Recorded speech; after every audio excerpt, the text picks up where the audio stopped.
Good morning, good afternoon, and good evening to all the listeners of the Good Anime Palette podcast. If you haven't listened to our previous episode, which is BP13, Happy New Year, Happy Holidays, and hope everybody has had a good end to 2022 because we were about to kick off the 5th season of the GAP in 2023.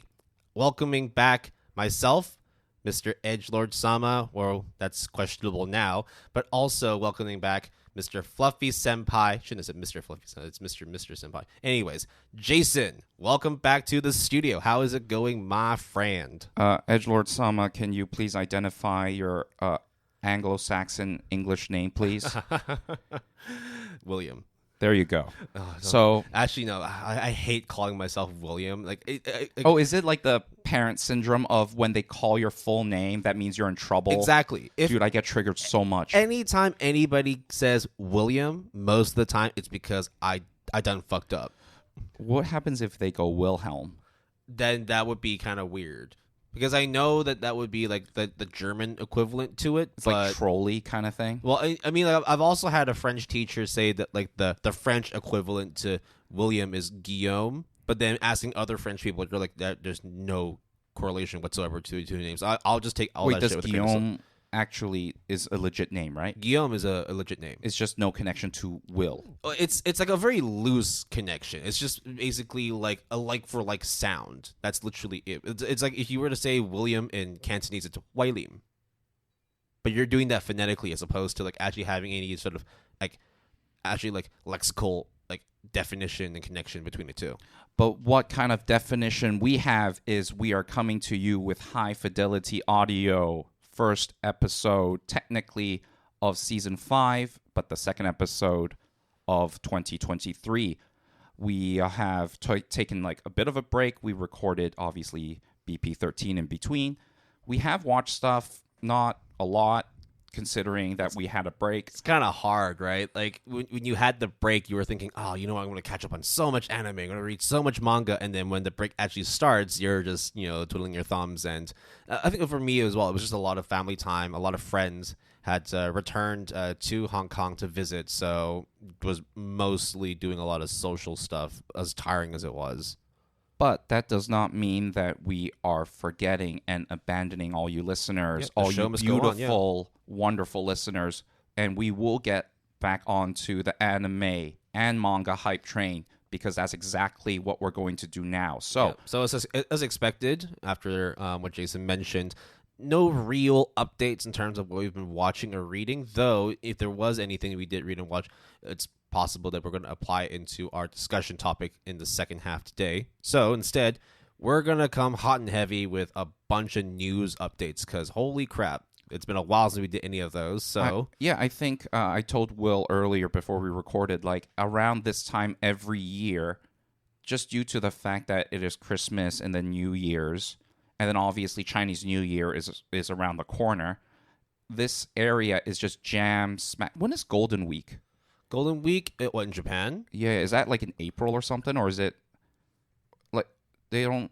I forgot. Like, which one was the long Japanese weekend? From the end of April. Oh, okay. So I'm not thinking of. So in regards to this week, it will be like the last weekend or like the last couple days of April through to early May. Okay. So it's the equivalent of like Easter, I suppose, though a month later. Right, but that.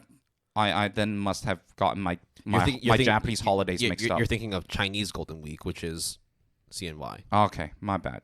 Maybe that's where I got, like, maybe that I just misinterpreted that. Anyways, the point is... we got a lot of shit to update on. A lot of news, but we have distilled it down to more than several news stories, but not hundreds of news stories. Yeah. So the first one we're going to go into is, as mentioned, it's a whole damn new year, which means there's a whole new ranking for 2023 for the Kono Manga ga Sugoi editors.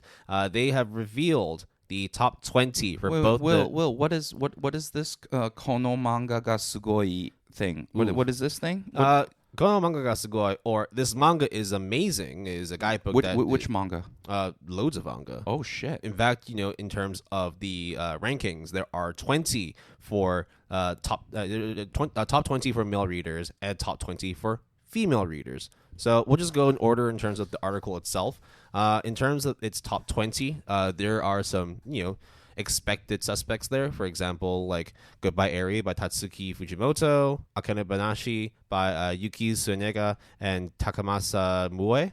And at the very bottom of that list, very surprisingly for me, Golden Kamui by Satoru Noda. I am happy to see it there, but there is some news that we've talked about in terms of how the fourth season of Golden Kamuy had halted its productions due to a tragedy that took place within the production studio. So hopefully that situation is resolved and everybody is back on track in terms of moving on from whatever had happened. But onto this particular article. Now, in terms of the male readers list, a lot of the stuff we see here is very much like recognizable. I mean, like Goodbye Eri, Akane Banashi, One Piece. You and I are polar opposites. But then, So I read that. But just in case you listeners are unaware, so this is a guidebook that gets kind of published every year. That's what I said in the beginning. I know. And that they just separate male and female readers. Yeah. And when we go over both lists, there are, of course, no crossovers, and that's something which is kind of weird. That's something that Jason and I had kind of discussed like off the air before in terms of like how do they go about actually stipulating what manga can go in either list? Is it because it's based on the magazines or the publications? Because there are like specific ones that are for like shonen, there are ones that are specific for shoujo. Like Dessert for shoujo is a very well-known one. Yeah. And, Shonen Jump, for example. Yeah. Another thing that we might want to note now, because we'll probably talk about it a bit more later on, is that a lot of the male top 10 listed options are available in English, whereas for the female section, all of them are not. As in all 20 of the top manga properties for females are just not available in English. However, not licensed. Yeah. However, the authors that are listed in the top 20 for female readers do have some previous works that are available in English. So at least there's some stuff you can read that's easily circulated globally. So should we just... I don't think we need to list every single one. We don't, but I would like to sort of mention that Jump Plus, unsurprisingly, Shonen Jump has received a lot from the male readers' top 20. So, for example, Goodbye Eri is on Jump Plus. You can read that now, Jump Manga Plus. Poki's Original Sin, 16 chapters, completed, all for free on Manga Plus, Jump Plus. Fucking fantastic. I haven't mentioned this to Will. You gotta read it. It's quite insane. It's 16 chapters, very easy read, and I don't want to say anything else. You should just give it a shot. Yep. Number one on the list is The Summer Hikaru Died by Moku Mokuren. I have not heard of it. So it's published by Kadokawa Shoten, and it is a seinen manga. Ooh. Yeah. So in terms of like the genre tags, at least this is what I was reading off of from Wikipedia. Gore is written in terms of one of its genres. I think I need to double check. That's insane. Yeah, so don't quote me on that yet. But so it was released in August 31st, 2021. Oh not Gore. It's a horror slice of life. Oh, so it is Murako-chan, but a dude now. It's a body snatcher manga. Fucking let's go, bro. Yeah. So in terms of the plot, it's a simple 2-line plot. Yoshiki and Hikaru are two teenage boys living in a small town in rural Japan. Despite having opposite personalities and different hobbies, the two maintain a close friendship. However, on one summer day, Hikaru is body snatched by an alien force. Yoshiki still wants to stay with Hikaru, but Hikaru has changed so much that it may ruin their relationship. I like how the synopsis focuses on the relationship between the two childhood friends. Okay, fair. That's the slice of life part of it. Yeah, but hello, body snatching.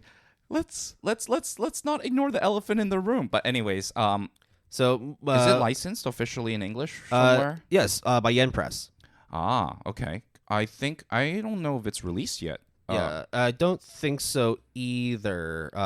So far I mean, like the first two volumes in Japanese were released in March and October of 2022. So it's been steady release. Though I don't think that they got the license, but when the English versions are going to come out, who knows?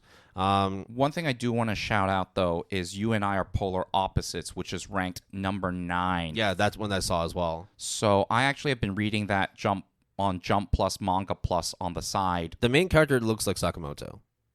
It kind of is. And then it's kind of like a Gyaru kind of relationship, except like it's quite cute.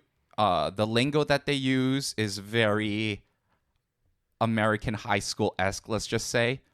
And it's just a very comfy, fun time that I think is like... It's basically what Nagatoro-san should have been. Because Nagatoro-san are also about two people who are polar opposites, except that it is a completely horrible relationship between the two of them. Yeah, but one is about hazing, and the other one is like confronting their polar opposites. And it's the wholesome, necessary approach as opposed to just straight up just bad vibes. Yeah. And actually, not to like demean anybody who is actually a fan of Nagatoro-san, but what's going on, guys? Come on. We're not saying anything, but we're saying something. But yeah, You and I Are Polar Opposites is rock solid shoujo, and the characters, they legit like talk shit out. That's what I know. It's a good shoujo. It's like, oh, not misinterpretation, misunderstandings. It's just, this is how I feel. This is how you feel. Well, let's figure it out. And that's just mature, normal human being behavior. Yeah. So there's a bunch of other stuff that's in the male readers top 20, but I think we put enough focus onto that, and see if we can try and put some focus on the top 20 list for female readers. Because never heard of any of these unfortunately, titles. A lot. The first the top pick across all 20 of them is Tenmaku no Jadugal, or A Witch's Life in Mongol by Tomato Soup.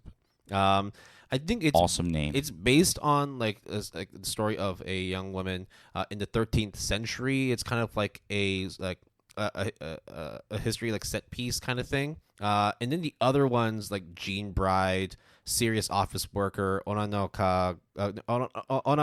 ko ga iru basho wa, and Star Tripper, so on.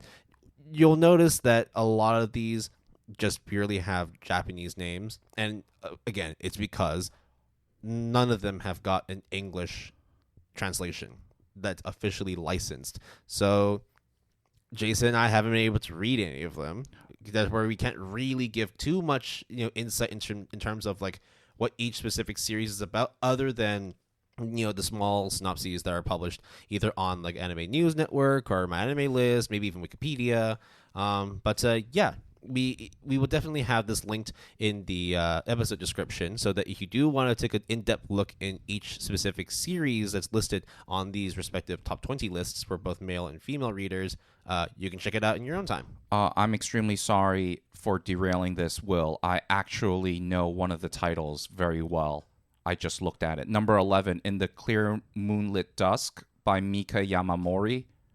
It's actually released in Kodansha, actually. I don't know why it said it doesn't. Serialized in Dessert. Yeah, it was released this fall. So, very, very recent. Shoujo manga has an 8.00 on my anime list. It's really good, actually. Okay, so I think it's licensed, right, by Kodansha, but in terms of availability, it's not digitally. It's available in English. Yeah, I have like 3 volumes on my iPad right now. It's kind of weird. I don't understand. Published digitally in English as In the Clear Moonlight Dusk by Kodansha USA since July 13th, 2021, and in print since November 29th, 2022 on the My Anime List page. Well, I guess that either you got some explaining to do or Anime News Network done goofed. But you guys can Not see... Not sure if we're supposed to upset that, because if you were actually wrong, then I don't know.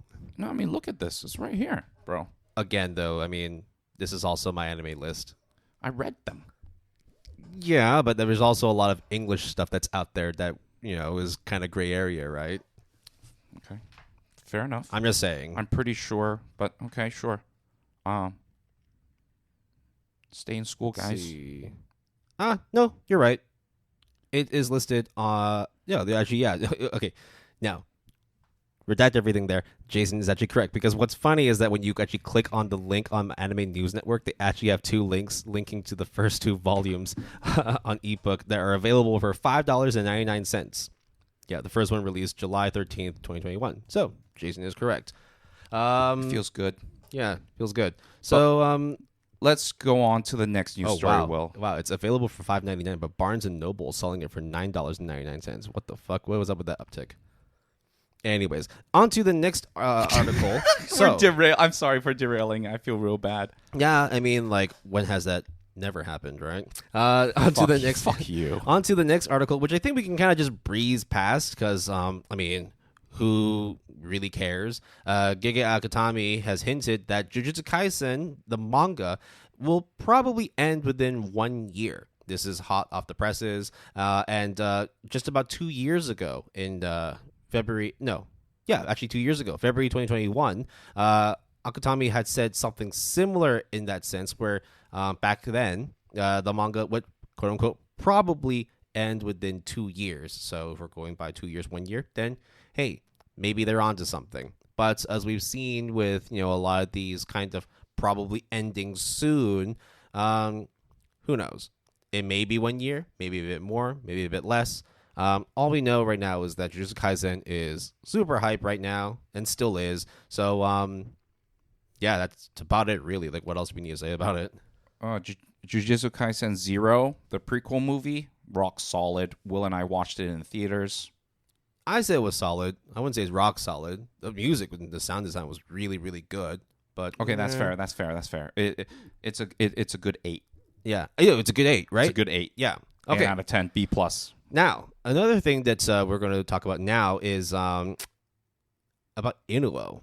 Inu-Oh, the anime film by Masaki Yuasa. Who's Masaki Yuasa, Will? It was only my favorite director of all time.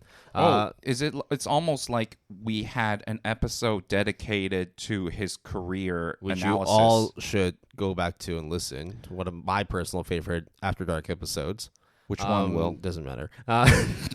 You're trying to avoid that shit. Yeah, I mean, like, okay, like if I was to ask you which one was for Mamoru Hosoda, number 86. What was the episode number for Sound Symbolism? BP8. Damn it! Actually, that was correct. Anyways, so in terms of the actual article itself, Inu-Oh has received Golden Globes and a nomination for one of the awards in the Golden Globes. This was reported by the Hollywood Foreign Press Association, and yeah, so I'm happy.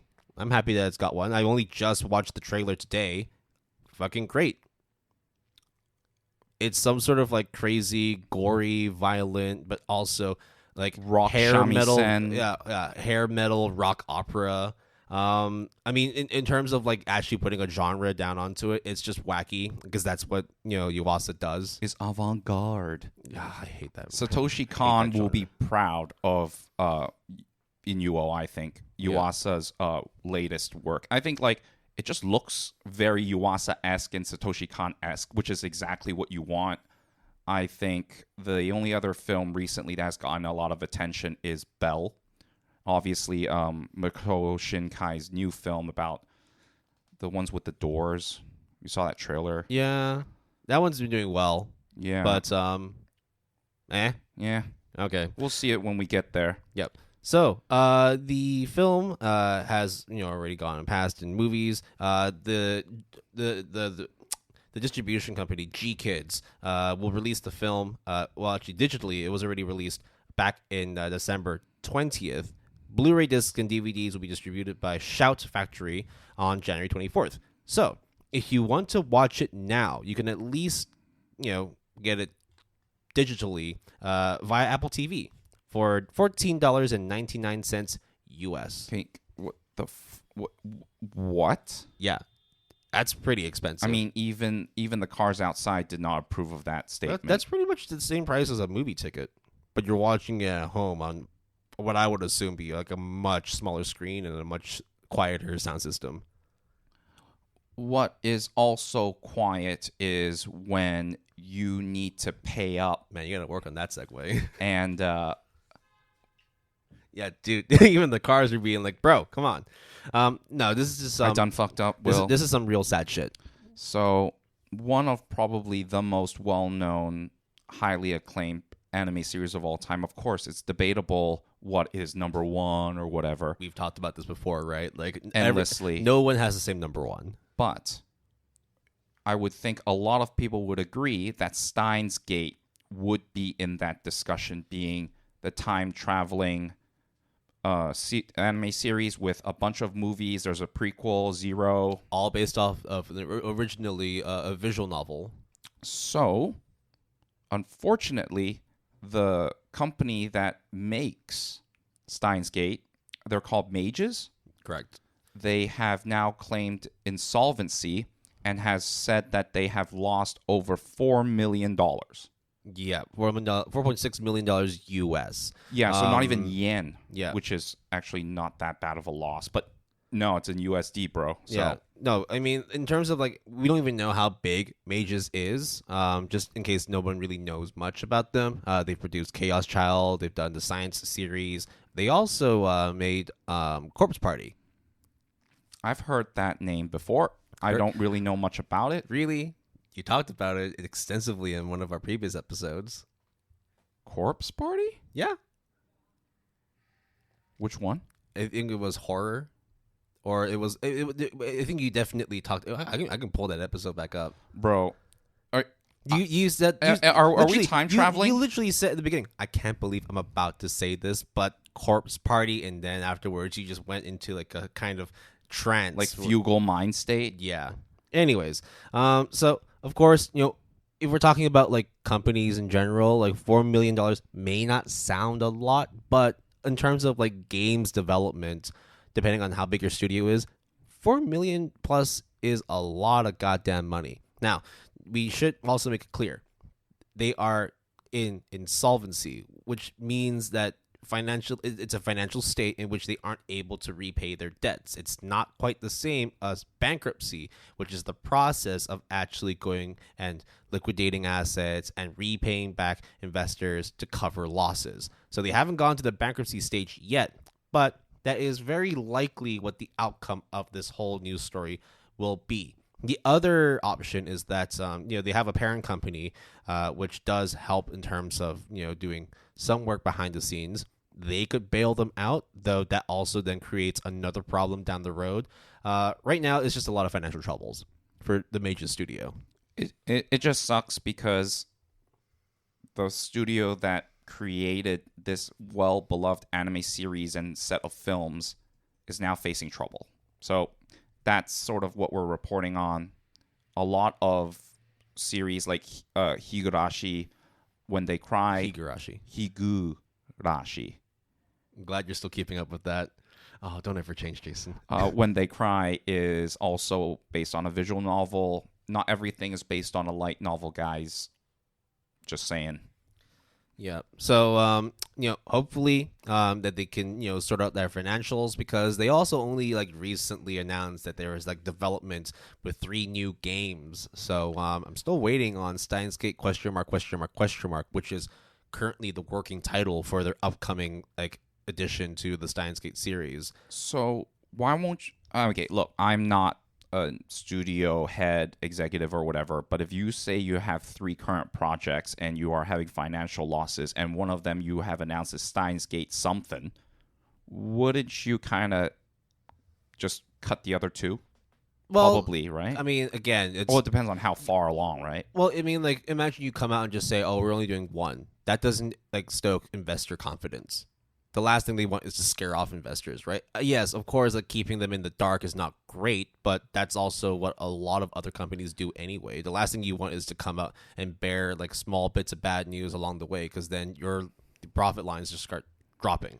So I mean, 4 million USD though, that's a hefty amount of debt. So they're gonna have to either get financial aid of sorts from their parent company, maybe liquidate some assets, which actually was probably worse, because then that means they'll be losing the rights to the IPs for the series that they're producing. But look, like this is not new in terms of companies that are in the red. We've talked about it before, how a lot of anime production studios have been operating in the red over the course of COVID. So it's tough times. Moving on to the next one. Actually, we only have 2 more articles left, but these ones are let's try and make things a little bit more rosy, a little more cheerful. You've been watching Spy X Family, right? Yes, I have. Well, I finished it. It's great. Really? Yeah, I did. I just looked this morning. You currently haven't updated your mal. It still says 12 out of 13. Shit. Come on, Jason. Shit. Yeah. I mean, no, but I did finish it on initial Netflix. Score so far?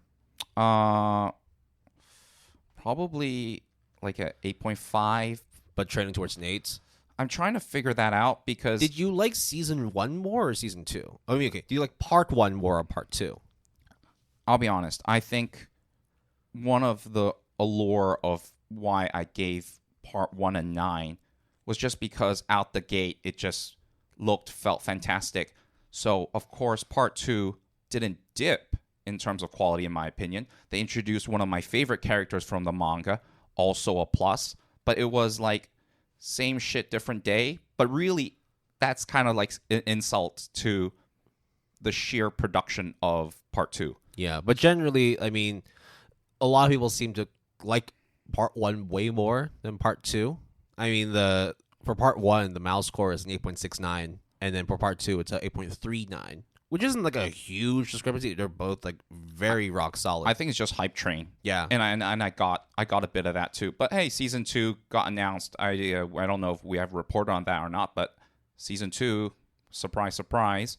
But what about Spy X Family, Will? How are you mentioning this now? Because I'm putting you on the spot. So, well, the whole family, Loid, Anya, Gore, they're all busy, trying to keep up with their daily lives. There's only 3 people in that family? Well, Bond is only just, chilling, looking into the future, right? Pondering, thinking about things. It's a very, very important part of the family, to be fair.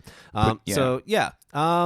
They've been making the news quite a lot recently because there's been a video that has been released on Twitter.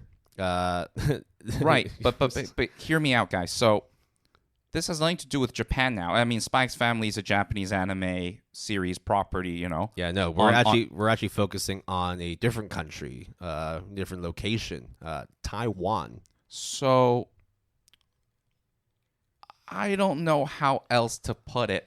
But basically, there was a video of, and correct me if I'm wrong, Will, because I'm trying to be very delicate about this, a training video. It's supposed to be a training session for police officers, right? Yeah, so essentially how it was released was Anya and Loid Forger rob a bank in Taiwan. That was like the kind of tag that they used. And everyone was just, of course, clickbait as fuck. It's right? so funny. Like when people actually started watching the video and dissecting it, they then realized this is actually just part of a training video for police officers in terms of how to de-escalate like situations that involve force. In this case, a robbery of a bank.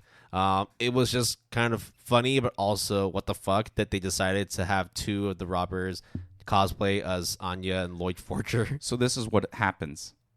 Essentially, cosplayers, you're getting put on blast. You're getting put on notice. Yeah. So Anya and Loid Forger, quote unquote, because no, it's not actually them, drive up to a bank. Then they walk into it and did Anya drive to the bank? I think Loid did. Okay, that would be hilarious if Anya drove to the bank.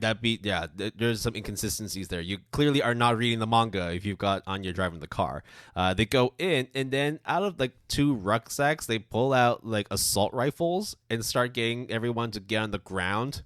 Then afterwards, the police come in and take them down. Bro, they're in a scooter. Look at this shit. Yep. I forgot. I thought they were in a car. They're in a scooter. What the But Loid is the one that's driving it, right? So at least there's some consistency there. Okay. Okay. So I guess welcome to 2023 when police have to do a training video that is kind of like a promotion, kind of like trying to get the youth, the hip, the hype, Spy X Family train. Yeah. Well, at least you know that the family's keeping busy. I mean, did you see like a month ago that Anya was at the World Cup? Yeah. Yeah. She was there watching the Spain versus Japan game. And how did that turn out for Japan? Well, I mean, they progressed to the next round. And what happened after that? They crashed out. Yeah. Yeah. And what happened to the popularity of Blue Lock? It's still ranked lower than Arawashi. Yes, that is correct. Yeah. It's all right. Blue Lock is all right. Yeah. It's mid. Maybe a bit above mid, but yeah, it's very, very... It's not even above average anymore. It's above mid. That's what we're going with from now on. It's expected. Let's just say it's very predictable, but good. Anyways. Yeah. On to the last bit of news we wanted to talk about. Because this one actually, like, we probably will spend a fair amount of time because there's a lot of discussion points in this. Listeners from last season and the season before, thank you for staying. And thank you for being a very, very dedicated patron of our listener, base, listener population. Yeah. I need to stop that squeaking in my chair. But we are now bringing back, for the first time in 2023, our Baka of the Month segment. And this goes to, as of recording, 2,888 people. This is about an online petition to redo Chainsaw Man.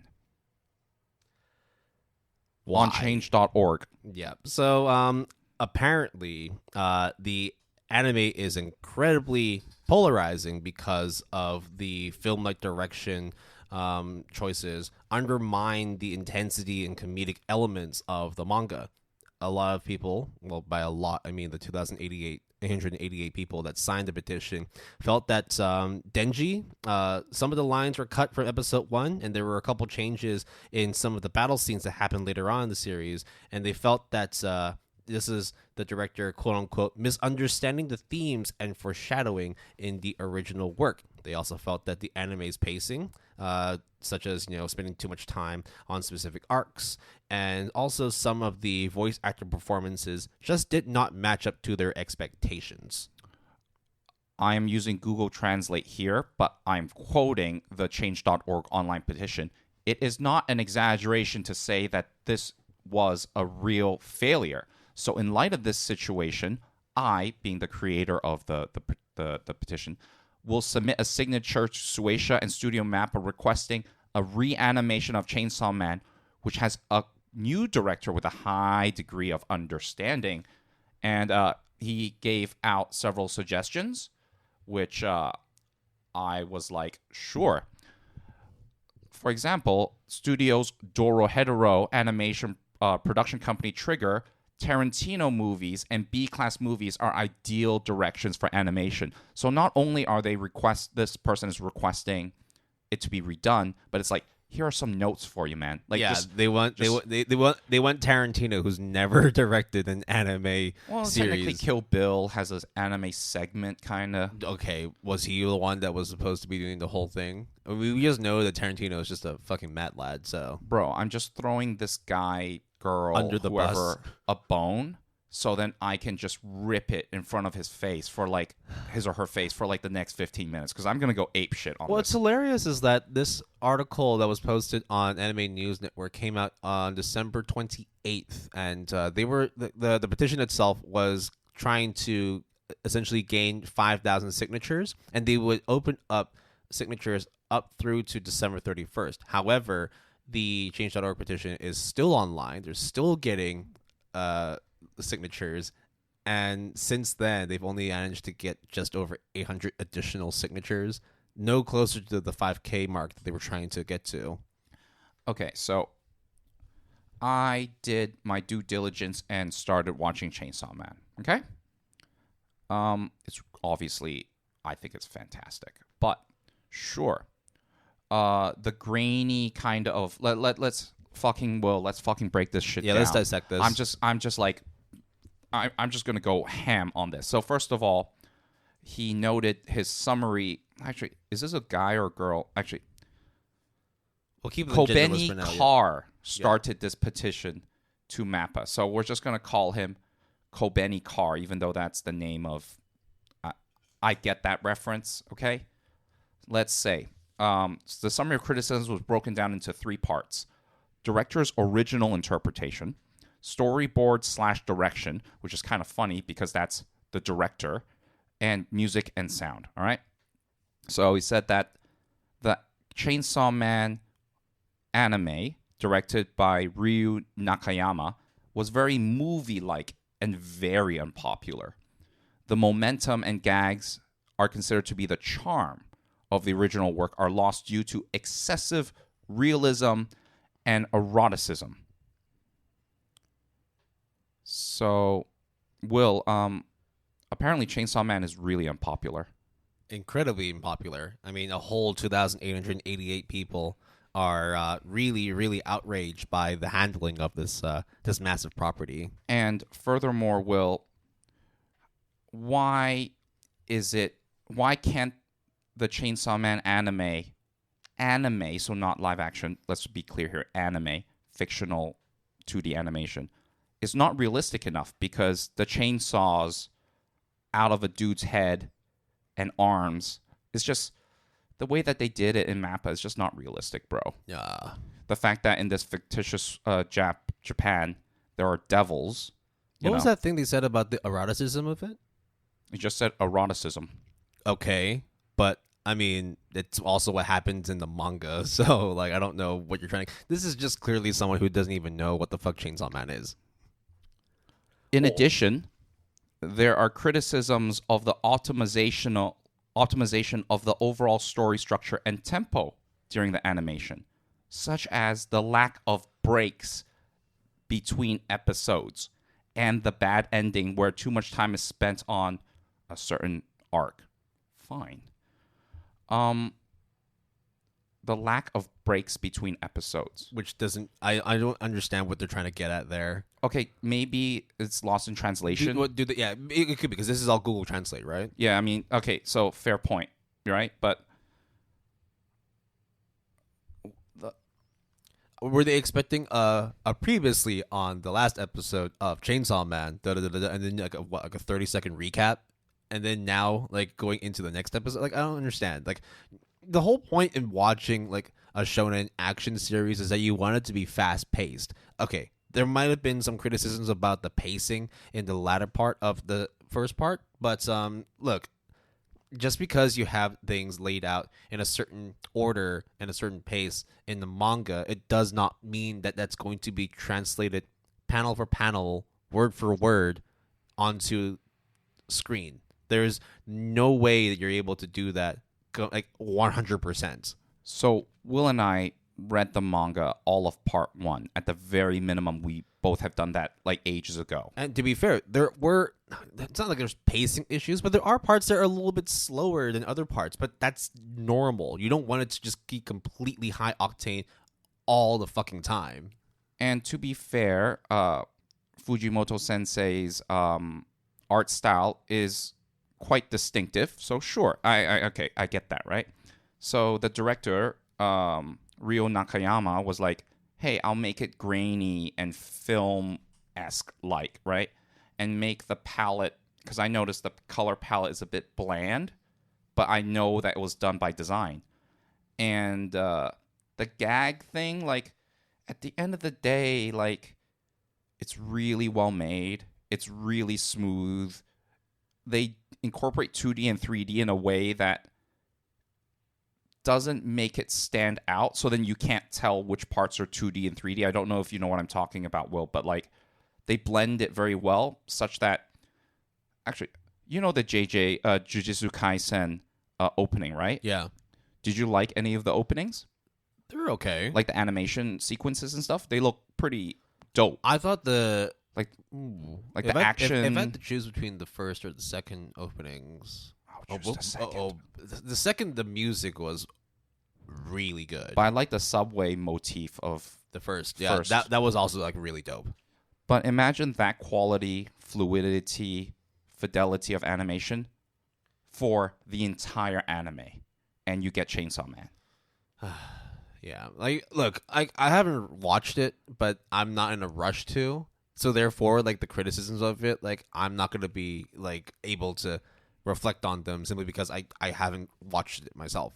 I can only go by what I feel about the manga and based on what you've watched yourself. So, I mean, what else did this Kobeni also then like criticize about Chainsaw Man, the anime adaptation? The OP is bullshit. Okay. I like the OP. Not. I don't. Oh, sorry. I think the OP video is an excessive push of the movie. Okay. There are pros and cons, and the ED movie is also the ED video is also very popular because I guess each episode actually is sung by a different female character. There's 12 different ending themes, one per episode. So, I guess I don't know. I'm just flabbergasted. I think like speechless, and it was kind of like so many thoughts were going through my mind that just nothing were gonna come out of like my mouth. Do you think this is just a case of an armchair critic with incredibly excessive expectations? I think this is an armchair critic that is unaware of the fact that just because something is not what you expected does not mean that everyone else shares that opinion. Well, I mean, another 2,887 people did. Fair, right? Yeah. To just because you don't like something doesn't mean that you're emphatically right or emphatically wrong. Art is always subjective at a certain point. So I'm not faulting this person to really not like this adaptation. But to then, the problem that I have is the armchair critic part. Yeah. The fact that you're demanding, like, here are my notes. I'm just some random forum user. I demand Mappa to redo it. I'm just like, even if you get your 5K signatures, even if you double or triple that, do you really think something's going to happen? And to then the hubris, the ego. You can't deny that this person feels incredibly strong about their opinion, right? I mean, again, everybody's right to their own opinion, but the problem here is that what they're voicing and then what the solutions they're trying to provide for it just don't add up.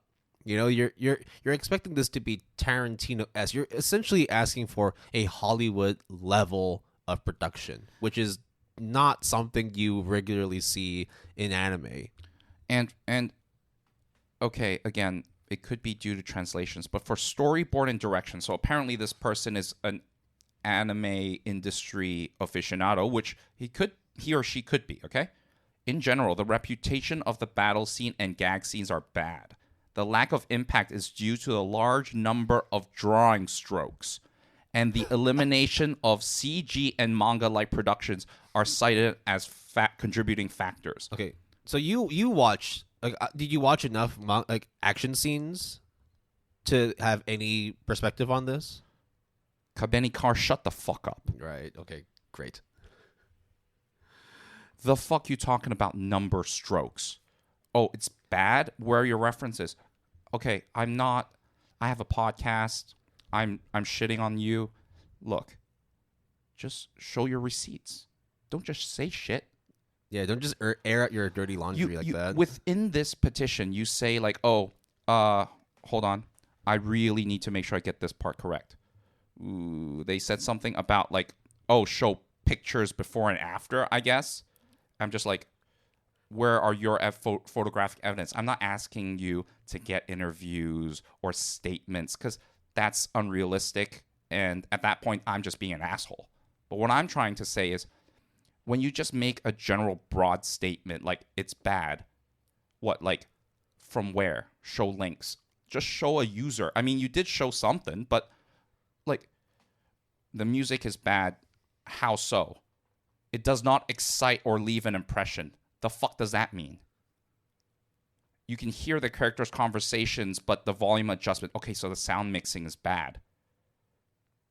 Maybe you can't show footage, right? I guess you can't, right? But I mean, like, what's your rebuttal to those? Like, did you feel that there were times where character lines didn't sound very loud? Did you feel that maybe the delivery of certain sounds just didn't match up to what was on screen? I do agree with some of the statements in the sense that, like, the grainy film at least the aesthetics, was definitely very different than what I had in mind for Chainsaw Man, but I wasn't against it either. I just did not expect it. But when I saw it, I was like, oh, yeah, it's pretty cool. I guess that's the direction they're going Yeah. in. Okay, all right. And the sound mixing is, there are fight scenes when you have the music, the sound effects, which, by the way, are bumping. And then you have the character voices. I mean, if you're going to fault the sound mixing when a chainsaw gets revved up, someone screaming in agony while a monologue of sorts is happening, like, you're asking for an A tier, S tier, God tier sound mixer to be able to pull that off. Like, at some point, you just got to cut your losses and not focus on that. And I do not think that that's a big issue overall. It's a issue at certain points. But at that point, it's like, Will, you and I both record a podcast and we can see our audio channels and we sound edit our stuff. Maybe but it's just two voices and maybe some background noise and white noise. Yeah. That's literally it. But imagine like 4 or 5 different channels and picking out which one should stand out between the 2 or 5 or 4. It's not that easy of a task. It's so uneasy of a task that there is a person dedicated to doing that, the sound engineer or the director or whatnot. But I'm sorry, I'm just like so pissed off at the fact that this person just thinks that.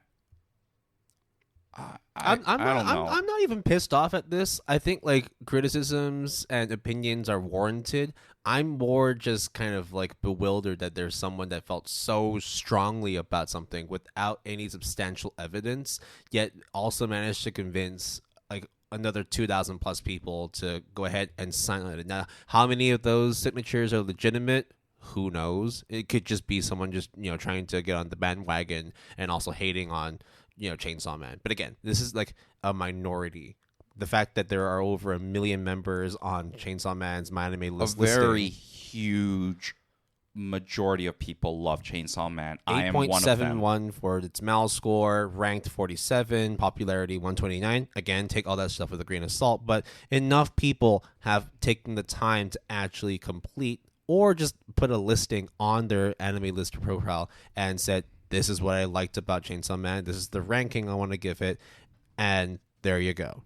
Right? I at the end of the day, I don't disagree with some of the statements this petition made.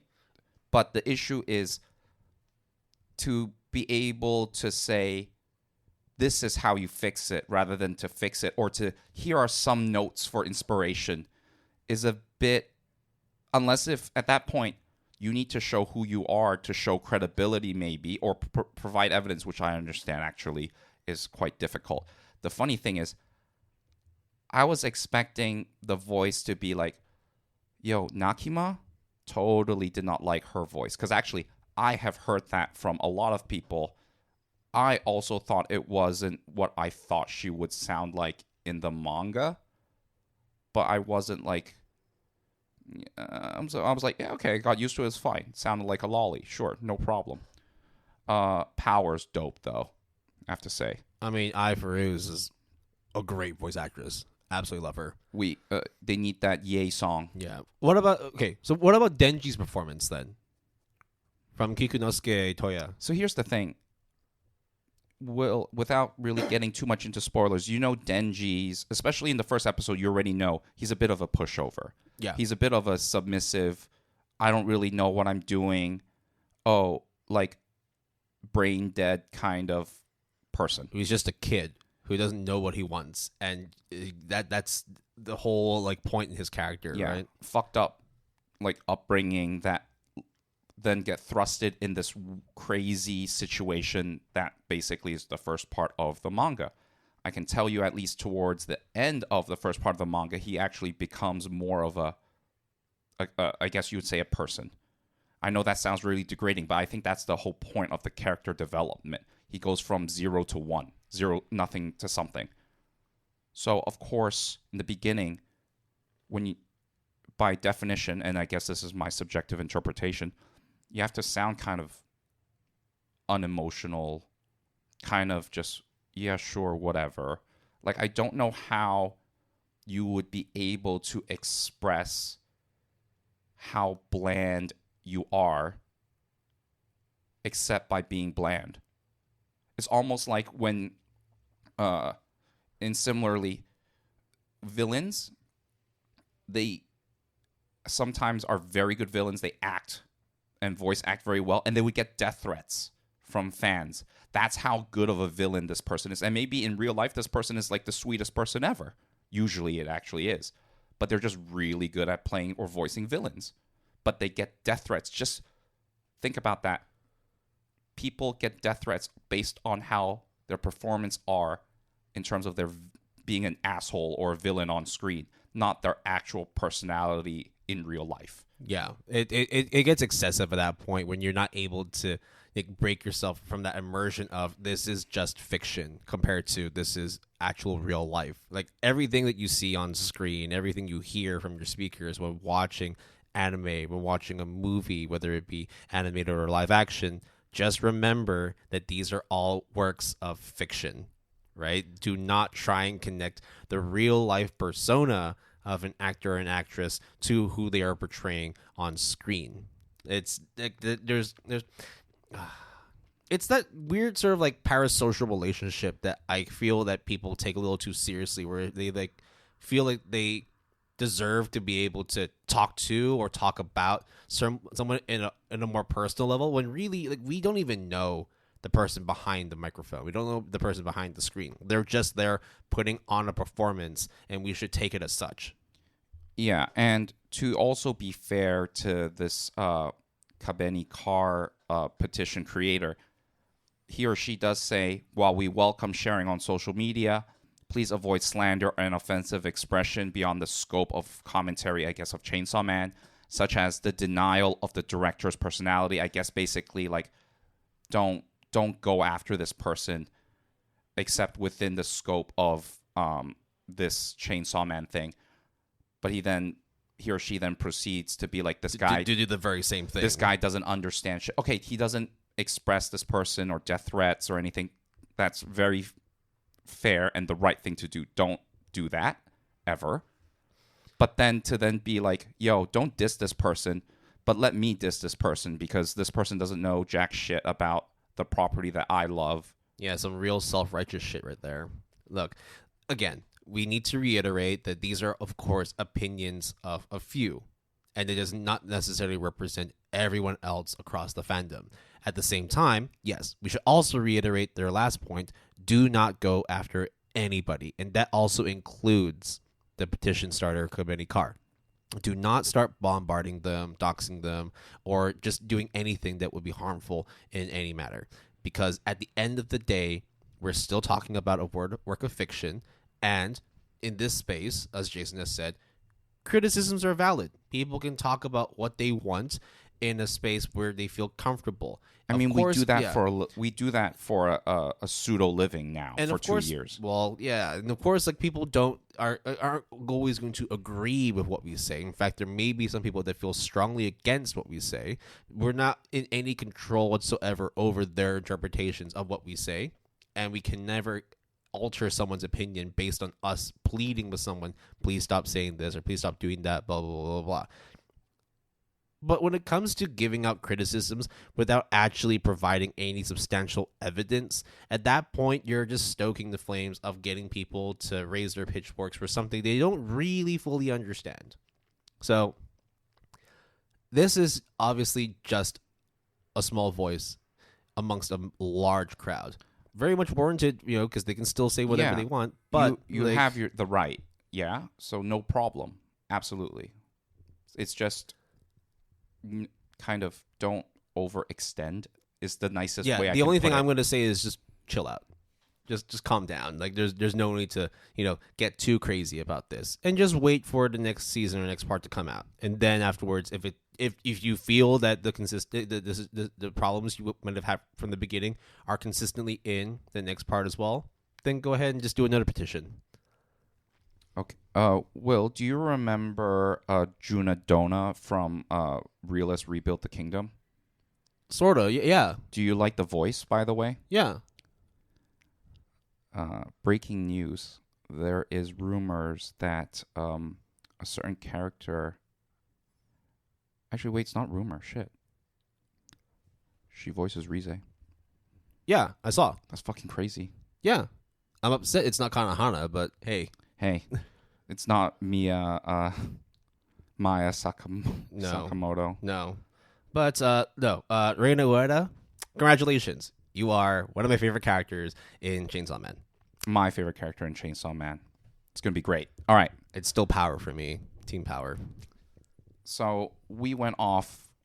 As expected, we wanted to go on about this particular topic, this particular news, because it opens up a lot of discussion on whether, fan criticisms are warranted in a space when there's really not a lot of, like, backing for what they're about to say. It's like BP6 all over again. Yeah. It really is. It's Spike's family controversy all over again. Yep. So it's not so much to say, like, Kobeni Carr or the people who signed this petition are the bakas of the month. It's more just saying that airing out dirty laundry and throwing out, like, radical criticisms without actually having much of a thought process behind it, that's what the baka of the month is, really. So, should we just leave it at that? I mean, the fact that we've talked about it for, like 20 minutes now? Yeah, I mean, there's so much else, but it's not. There's no point beating a dead horse. We can check back after this episode releases, and then like a week or two later, see how many more signatures there are on that change.org petition. The GAP bump is what you're saying? Oh my god! Right. Well, I think this is a good time to put a little break in our episode. We'll come back afterwards and then go into today's main discussion topic, which we will reveal after the break.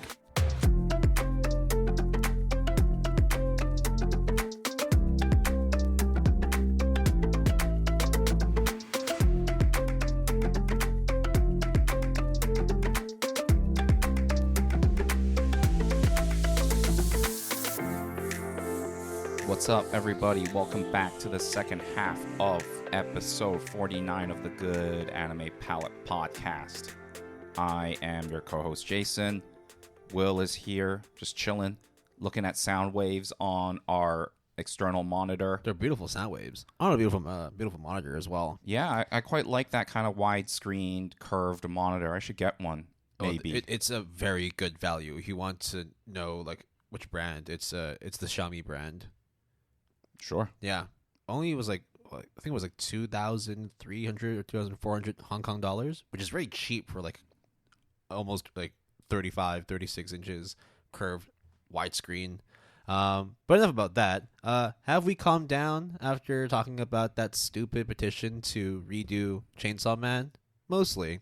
Still, harboring a little hatred, but yeah, we are ready to move on from that because we are going to be introducing the first topic of season 5.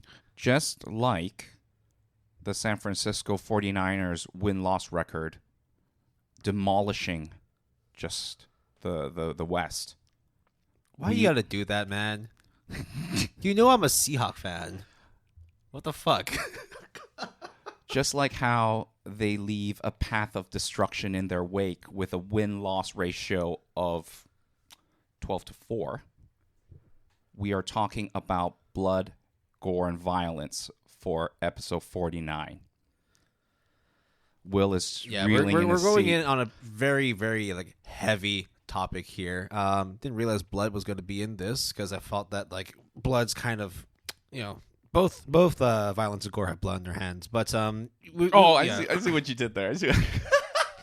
We're going to spend a little bit of time sort of just separating each particular genre or each particular word because of the fact that, whilst a lot of anime that we've watched, at least on the edgy side of the spectrum, do have both violence and gore incorporated, there actually is a bit of a distinct difference between the two. So in terms of violence, of course, this is just, going through different definitions, whether it's Webster Merriam or whatever. Violence is the behavior behind the intention to hurt, kill, cause harm, etc., usually but not always through physical force. Whereas gore is more like the visual side of physical violence. In most cases, it would be like extremely brutal, like decapitations, disembowelments, the shedding of blood. Some real gritty shit. Yeah, so the good news is because this is an audio podcast, you are not going to be subjected to a lot of visual violence and gore. In fact, almost none. In fact, the violence here is just auditory. Exactly. So earmuffs, if you don't want to hear it. How would you put earmuffs and headphones or earphones at the same time? So in other words, it doesn't work. Just like how sometimes violence is not the answer. Thank you for that segue, Will. All right. Actually, you ever used noise canceling earbuds and then put noise canceling headphones on top of that? The fuck are you? Is this like Pit My Ride exhibit? Like done that car before. in a car in a car? I've done that before, dude. Your ears go into a vacuum. Like literally, it's so like noise canceling. It actually feels like uncomfortable, a little bit nauseous.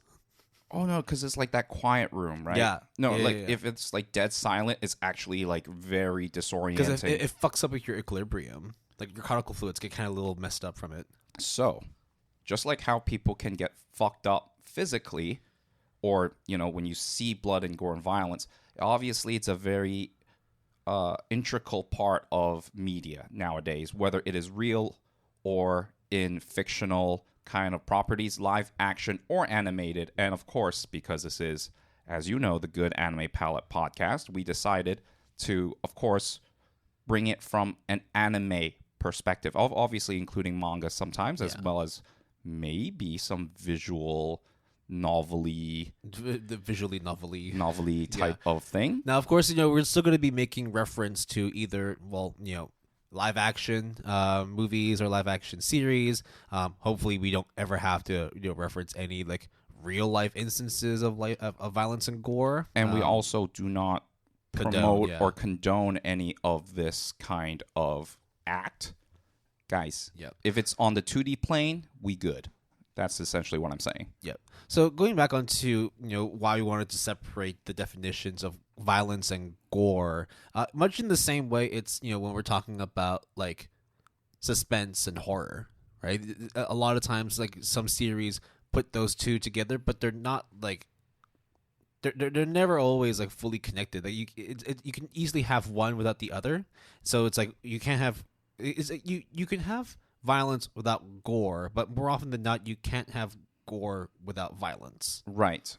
And gore is kind of a very, for example, like for argument's sake, if you want to be very pedantic about it, a surgical video or watching someone operating and being a surgeon, yes, blood is shed. So by definition, that is in a way gore. Shedding blood, yeah. But for a media, an anime perspective, or any other kind of property, kind of creative works, gore implies bad shit happens. Yep. It's a subgenre within like the idea of like horror, right? So I think the term was mostly like coined, at least within media, in like the 50s when you had like splatterhouse movies, like or like it's like grindhouse cinema, that kind of thing too. Like Texas Chainsaw Massacre would be a gore, right? Right? Like Saw would be gore, Hostel's gore, Final Destination, all that stuff. And I think one of the things that Will and I kind of have a soft spot for is the horror genre, and the fact that gore is now sometimes synonymous with being horror kind of put us off quite a bit. Not saying that all of them are bad. But what is your take in terms of like gore? Like you and I are both, horror aficionados, though a lot of times horror is not done that well. But with respect to gore, like is that something that you appreciate? Do you like watching gore movies or like that kind of like splatter horror, or is it something for you feel it's like most of the time it's comical, overdone? Because like for me, I don't like gore. Gore is not necessarily something that I very much enjoy in the sense that it gets overdone. But if it's like perfectly tuned in the sense that it's supposed to sort of like provide a crescendo to a violent situation, or as like that final piece in like that suspenseful silence, then it can be very effective in trying to instill horror in you. But a lot of times I feel that you kind of just turn it to like 11, like way past 10, and it just ends up being like a visual mess. Yeah, like literally a visual mess, and also maybe from being a good media, right? Yeah. So I think that Gore is overdone as well. Of things like Final Destination, Saw, okay, there are live action stuff. Yeah. But they're meant to shock you with just depravity, essentially. But it becomes like so like comical at times that it's desensitizing. And in fact, like, you know, it's those movies that now we've coined the term like torture porn. Yeah, and I don't like those types. I hate those words put together. Yeah, it's just not nice. Those two words put together, it just implies a bunch of bullshit. But Like, if you were to say, "Oh, you don't watch some torture porn," one, stay away from me, and two, no, that sounds like an absolutely terrible time. Please stay away from me. I have yet to find someone who has said to me these exact words, and please don't say these words to me. Yeah. Hostel is my favorite movie of all time. But you do hear people that say like the Saw franchise is their favorite franchise of all time. Saw 1 and maybe 2 I would was... never be able to watch Saw. Well, for me personally... Saw 1 and 2 I hear is like the pinnacle, and it just goes downhill from there. Yeah. Much like how I feel like after Final Destination 2, it just goes downhill from there. Right. And it is very... I wouldn't say desensitizing, because I'm already desensitized just due to the fact that I work in the biomedical industry. Yeah. I'm not afraid of like needles and scalpels because I actually have to use them at That's certain the exact points. reason why I can't watch Saw, because there's a scene where someone Yeah, falls into a bit of yeah. needles. Yeah. I remember that scene. That scene is in I Saw can't- 2. I can't watch that. So, I mean, it was like cringy, but not because of embarrassment. Cringy as in like, oh my God. But I think that anime is quite weird in that because it is animated, because obviously it's fictional because it's animated, the liberties of how far you can go in terms of exaggeration, excessiveness, just what happens to those characters or things in anime is whatever is up to the animators and creators and directors' desires. Yep. So they also work with a wide spectrum of like creative freedom as well. Like, look, as much as I personally don't like watching gore, I understand that it exists as a medium for people to enjoy, because in real life, nobody enjoys violence. Nobody enjoys gore. Nobody wants to see like real life violence happening in front of them. well, at least we hope so. I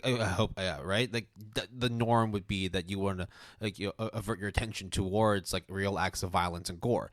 But when you watch it from a fictional perspective, it allows for you to have a more safe space to experience the extreme, because you know that whatever's happening on screen is not happening to you directly. It's in the same way why people like watching horror. Nobody wants to walk into like an abandoned like ghost house or into like some real dangerous shit and put them in some or get chased by serial killers. Like that shit ain't in real life is not a good time. But when you're watching it, it allows for you to experience it from a distance. You know, like a that thrill, right? Exactly. Yeah. And a lot of times as well, like with horror, like I used to like watching horror in both settings of either on my own or with a group of people, because when it's alone, it heightens the suspense. It heightens that fight or flight feeling in you, and it can actually like enhance your experience of the movie. On the other hand, when watching with a group of people, it's in a way kind of like a bonding experience, because you're all scared together, but you're all together to persevere and get from the beginning of the movie all the way through to the end. I think the quantity of gore is, going off of the discussion of it can be excessive. In my opinion, it doesn't have to even be present to have what I guess you would say either a horrific or violent outcome. Again, because violence is mainly through physical force, and at least it is in a lot of cases. Not always. It's not always, right? Just like there's physical trauma, there's mental trauma. And I think one of the best ways to distill it is the tagline for one of, I guess, a Japanese cosmetic company. Yeah. Remember though that when we say the word violence itself, it is like it's the mindset or the behavior. When you're talking about the actual visual or visible outcome, that would be like the acts of violence or like violent behavior that is overt and actually like you can actually see it with your own eyes, or you can feel it in your skin as well. So in terms of like visual violence, yeah, like that gets a little bit more sort of interesting for me as opposed to like visual gore. Right. So, anyways, the thing I was trying to get at before, you made actually that very good point is Thankful House. You heard of them? Yeah. Less is more. I really do believe that when blood is shed, like first blood, that kind of thing, because there was a lack of, blood appearance or violence, and that build up, that tension, and then that release of the first sight of essentially gore. That extreme like visual signal, right? Exactly, there, yeah. right? Like because come on, blood is in our veins, literally. It is not hard to imagine if you were to get injured in any capacity, how painful that could feel.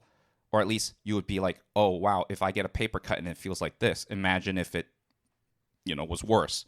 And I'm going to reference a manga, actually, Will, that we mentioned in episode 8, which is our horror episode.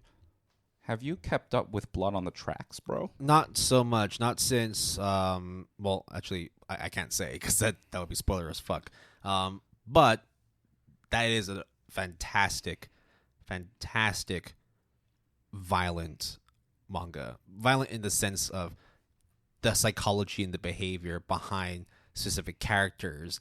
And whilst there aren't always like actual visual elements of that violence, it festers like within you. It festers in the background because it slowly builds up to it that when it reaches that crescendo and you get that release, you're like, wow, that was perfectly paced. It was well put together, and it was absolutely horrifying. And it really fucks up. It fucks up like your idea of like it just fucks you up. Yeah. Yeah. And just because like there is in Blood on the Tracks, very little blood has shed ever. So there's technically 0 to no gore. Outside of like the occasional nosebleed or a scratch, right? But like, in terms of like a copious amount of blood, it's not very often. It's also extremely, extremely horrific and just uneasy and uncomfortable. But violence, I think also when we say that less is more and not showing blood can be more effective. So I think the other thing is when you do not show what happened, during or before, so you only saw what happened after, your mind automatically tries to connect the dots to think of what has happened. So, for example, Will, I come back from grabbing lunch. You open the door, and I'm, like, just bleeding everywhere. Or, like, I lost an arm. Yes, that was extremely, you can say, not gory, even though maybe there was blood dripping, so I guess that's gory. But when you had to figure out what the fuck happened in between, it could be literally nothing or everything, but you, as the visual person, tries to fill in the blank when it may not be that reality whatsoever.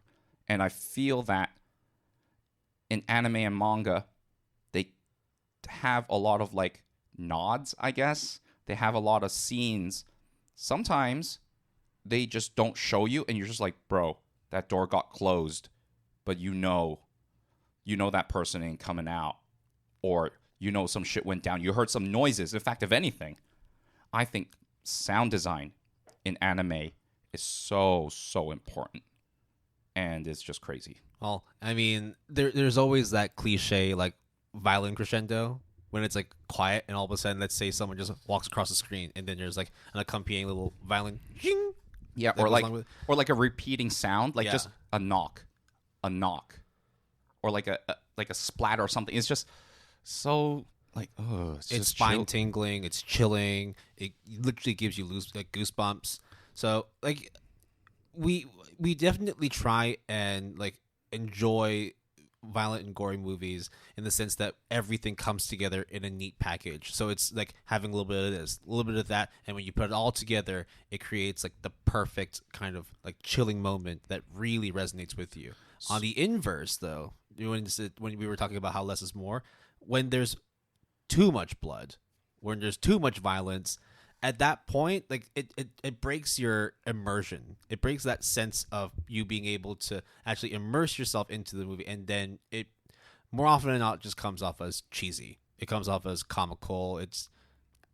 And sometimes Yeah. it's by design, right? Yeah. So if you, as an anime watcher as well as a listener to the podcast, you would be like, hey, guys, Will, Jason, I get what you're saying, but horror I'm not that into. So can you give me something else? Absolutely. Right now I will. Probably the most well-known genre within anime is the shonen battle genre, right? How much blood has been shed, like in terms of quantity? Hella. But also, in certain cases, people get beaten up and no blood has been shed. So it's kind of like this weird area where there is both spectrums within the shonen, genre, and it's all about fights. It's all about violence. Yeah. Maybe not always about gore, but some people get messed up. There should be a lot of blood, I guess, but they don't because it's kind of like this PG kind of area, because then it's not seinen, which is for a mature audience, like Tokyo Ghoul, which is a whole other can of worms that we will definitely get into. Funny enough, actually, now that you brought up Tokyo Ghoul as well, there is one thing, I think, like, it's not within our official notes, but there is something that I kind of want to have a discussion with you in terms of the separation of gore and body horror, because you could easily you could easily like say like, oh, like any of the Junji Ito shit, right? Like, would you say it's gore?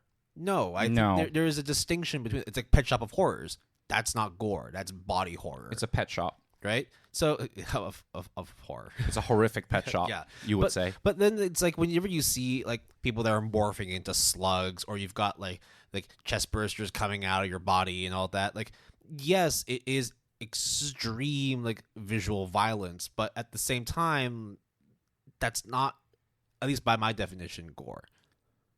I understand what you're saying. Yeah. Like, there is a difference between sort of like the dictionary definition and your own personal like tolerance or definition of what is considered what, right?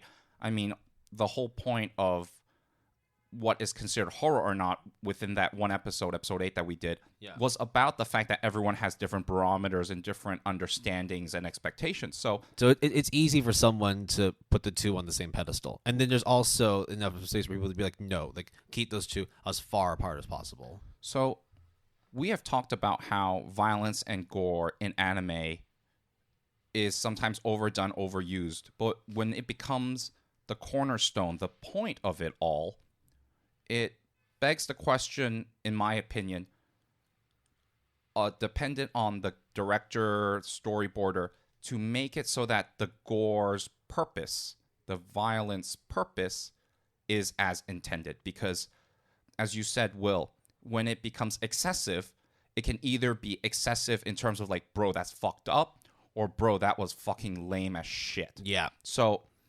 Inuyashiki Last Hero is an anime that I don't like at all.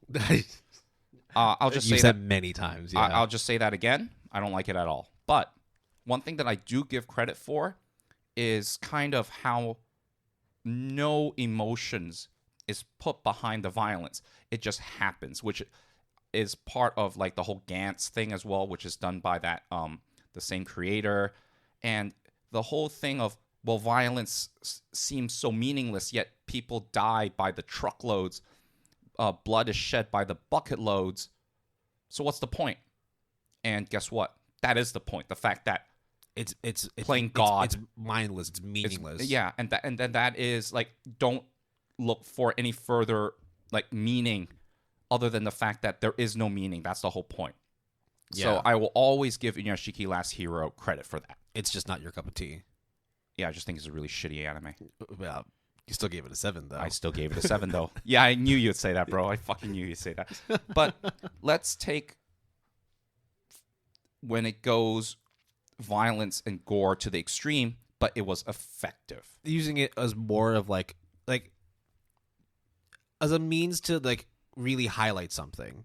Like when you really want to use like extreme violence and gore as like the main artistic point of your medium, whether it be anime, manga, or whatever else. We have a lot this season, actually. You want to talk about Chainsaw Man? Fucking bro, let's rev this discussion up, my man. Right. So in the beginning of this episode, when we were talking about our news, and you were saying that there's like a relatively a dull palette. But the main reason for that is because, like, for example, if you look at the poster, at least on my anime list, it's Denji as Chainsaw Man, and a lot of the background, foreground, it's mostly white, gray, black. Like, he's wearing black slacks, wearing a white shirt. The buildings are all white, the rubble's all gray, but the main color you see is red, which is the blood that's on his face, the blood that's on the chainsaw blades, the blood that's splattered on the ground. In a sense, we were saying that, like, more blood doesn't necessarily make something better. In the event of watching Chainsaw Man or even reading the manga, it works wonderfully, because that is like the center point. I mean, dude, the guy is literally called Chainsaw Man. The whole point of this manga, this anime, is that it is violent as fuck. And therefore, using that red blood to symbolize the amount of violence there is in there, it kind of works perfectly. Yeah, I think the color contrast between essentially the color of blood, red in this case, because it's not alien blood or whatever. Let's just say human monster blood in this case is going to be red unless specified otherwise. When you contrast it with a bland kind of appearance outside of the violence, as well as all the main characters wearing suits, which has a white shirt, black tie. So, of course, red on top of that is extremely pronounced. Like, you can't miss it, essentially. I think one of the things that you will hear at least 2-3 times within this episode is white dress soaked in red. I think Will might know roughly what I'm talking about. Yeah. And it is just because the before and the after is so extreme. White is pure, it's clean, but then it's sullied and dirtied by a Blood. gruesome amount of blood. Yeah. And look, for better or for worse, blood, violence, and gore in a way is very glorified comparatively to other themes, right? Yeah, there's in the end, it's like nobody wants like gore or violence in their lives. Yet why are these particular genres so popular? It's because, like, we don't want to experience it firsthand. We'd rather see it from the safe space of our own homes. So to be able to experience that extreme set of emotions without actually suffering the consequences of it, I think that's where the level of appreciation for this type of genre comes from. Yeah. And I think this like very sharp extreme contrast, in my opinion, again, this is my own opinion and speculation, is very indicative of the sort of passive sameness in Japanese culture.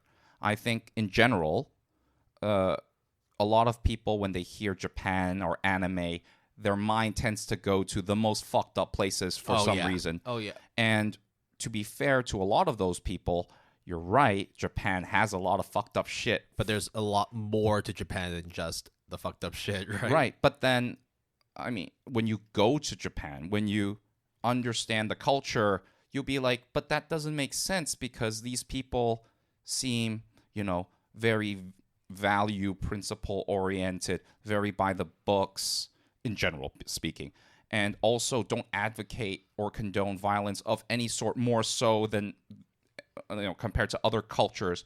Also, like, they're passive, they're very docile. Okay, I'm really generalizing here, but you will admit, Will, that is sort of the Japanese way, right? Yeah, and the only times when you really see like those instances of extreme violence and gore, it's because those are like headline news.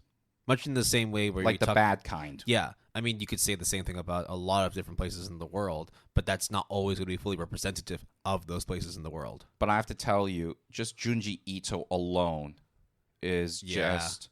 Or just Chainsaw Man. How about that? Jujutsu Kaisen. And we're mentioning all these series that, if you think about it, are done like... You would think, like, bro, this person, creator, story, writer and artist is fucking messed up. Yeah. Maybe they are, maybe they're not. But then when you meet the person, it's probably like, yo, what's up? It's they're not that unhinged, right? But the things that they write and draw though. Yeah. So like so we talked about, blood, gore, and violence in the sense of horror, suspense. The blood, gore, and violence in the sense of highlighting action and just crazy, like wacky shit. How about blood, violence, and gore in the way of highlighting comedy? Bro. Again, fall 2022 was lit, right? Yeah. So, But before I get to that, okay. Will, you watch The Simpsons, right? Yeah, not for a while. It kind of went downhill. But Cat and yeah. Mouse. Do you remember those two characters? What are they called? Itchy and Scratchy. Absolutely. I had to think about that. Yeah. Have you heard of Mad Magazine? Yeah. Growing up, what was? Oh, I don't remember anything. Oh, Spy versus Spy. The Yeah. red and black spy. I mean, the white and black spy, and they kind of do kind of comical. Man, that's some old school shit. Yeah. I'm dragging us back in time, bro. You ready for the third one? Happy Tree Friends. Oh man, Happy Tree Friends. When blood and gore and violence gets to the extreme, and even past to the point of shocking you and like fight or flight response, the third response is just Acceptance. how the fuck did we get here? And then you just laugh because that's really Well, I think it's because of the fact that there's so many extremes of like that blood, that gore, that blood, that violence that it just normalizes it for you. That it's like, okay, this is what is deemed like normal in this sense. So I guess the only way is up from here now. Therefore, you would then look into other aspects of that particular medium, whether it's an anime, a manga, a comic, a TV show, whatever. So, anime though, Akiba Maid Wars is the series that Will was alluding to earlier in terms of fall 2022 premieres. It's My God. It's not quite like Happy Tree Friends in that it is. No, it's just senseless violence and gore, but it is like you would not expect that level of blood, violence, and gore, and they do it so comically that actually, when we were shitting on like how gory films nowadays like become torture porn, this is not it. Akiba Maid War actually does it very artistically. The first episode by itself, The first 5 minutes, yeah, really dictate just how crazy, violent, and gore is pushed in this series. And by the way, done fantastically.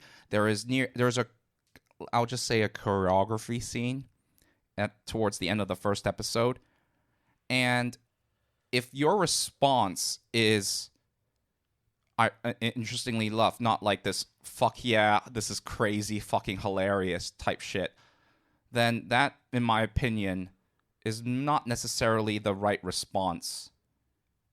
You know how like we usually like say give a series like 2 to 3 episodes, and if you like the it, 3-episode rule. Yeah. give yourself 5 minutes of Akiba Maid War, and if you like what you see, then you're gonna love the rest of it. If you hate those 5 minutes, then the rest of it is not for you. It's like I tried to explain to someone I was like, one of my favorite series is Gurren Lagann, number one of all time, Tengen Toppa Gurren Lagann. And one of the things I like about it, and I'm sure, Will, it's not your top, but it's definitely on that list, right? You would think they would go one direction, and they get there, and you're like, okay, what's next? And then they were like, nah, bro, that ain't the ceiling. That's just the ceiling of the first floor. Yeah. So let's go to the second floor. And you're like, okay, you fool me once, fine, but you won't do it a second time, right, Will? Yeah. I think the and Akiba Maid Wars do that essentially. I think if I was to make like a live action comparison to it, do you like Death Proof from Tarantino? Oh, the car one. If you like Because that, Grindhouse is Plant Horror and Death Proof was Grindhouse. It was like 2 movies. If you like Death Proof, you'll probably like Akiba Maid War. Not in the sense that there's that comedy, but it's just the fact that like you accept the level of violence there is in these particular series. So therefore, you're just going to appreciate everything else because the violence is just the norm. Quentin Tarantino cannot fix fucking everything, okay? I don't think just because they want Chainsaw Man. He wouldn't need to fix Akiba. He probably likes watching Akiba Maid War. Actually, like legit, no joke. I think he would be on board with Akiba Maid Wars. He'll be like, dude, why didn't I think of this shit? This is dope, bro. Like legit. Like I really do think that, right? So I really like Akiba Maid Wars. It really amps it to 11, but being able to stick the landing, double, triple down, and still win when you bet against the house, in my opinion, that's why I understand the score is not that high, though. Yeah. Because it's not everyone's cup of tea. It's not everyone's cup of tea. And I don't mean it like, oh, you can't stand blood, then you're a fucking pussy, or this is not for you. I mean, like, if you're not into it, like, there is just no in-between area. There's no way to convince you to appreciate it. And I won't fault you for that either. But if it is your cup of tea, bro, this is the way to go. Because the sheer absurdity of it all is so fantastic. Yep. So, Akiba Maid War, known in Japanese as Akiba Maid Senso, is an anime original. Not based on a manga, not based on a visual novel, not based on a light novel. It is all original, produced by PA Works, directed by Seiichi Matsui, and written by Yoshihiro Ike. I'm not going to go over the mouse stats because the mouse stats are good. So take our word for it. Yeah, they're above mid, as Will would say. They're way above mid. Way above mid. What is mid? Mid would be... Oh, no. That's a discussion, bro. Right? We had that discussion already. You got to go back to listen to our BPs. Yeah. But it's just fucking fantastic. If you want something that is fresh, hot off the presses, this is as close to everything is done but new as you can get. So I think Akiba Maid Wars is really deserving of your attention. Is it in the end a 10 out of 10 or a 9 out of 10? Oh, no, it's flawed as fuck. No, it's a full 8. It's a full comfortable 8 for me. It's not 7.5, it's a 8. That's it. Yeah. But again, it could be a 7 for someone else. It could be a 6. It could be a 10. Or if you really want to advocate for it, it could be an 11. Whatever. Whoa, right? pushing the envelope, bro. We're not going to judge you if you really love it or really hate it. So, Will, where are we going next on this gore fest violent journey of carnage? Well, okay. One thing I did notice more recently is, especially when it comes to the level of gore, that it's relatively censored nowadays. It's not as like on screen. You don't really see as much like extreme like visual violence in anime compared to a lot of the series that came out in the 80s and the 90s. Like we're talking like Genocyber, we're talking like Ninja Scroll. I think Akira also is kind of, especially when you mix in like body horror with cyberpunk, it's very reminiscent of fucked up violence back in the day.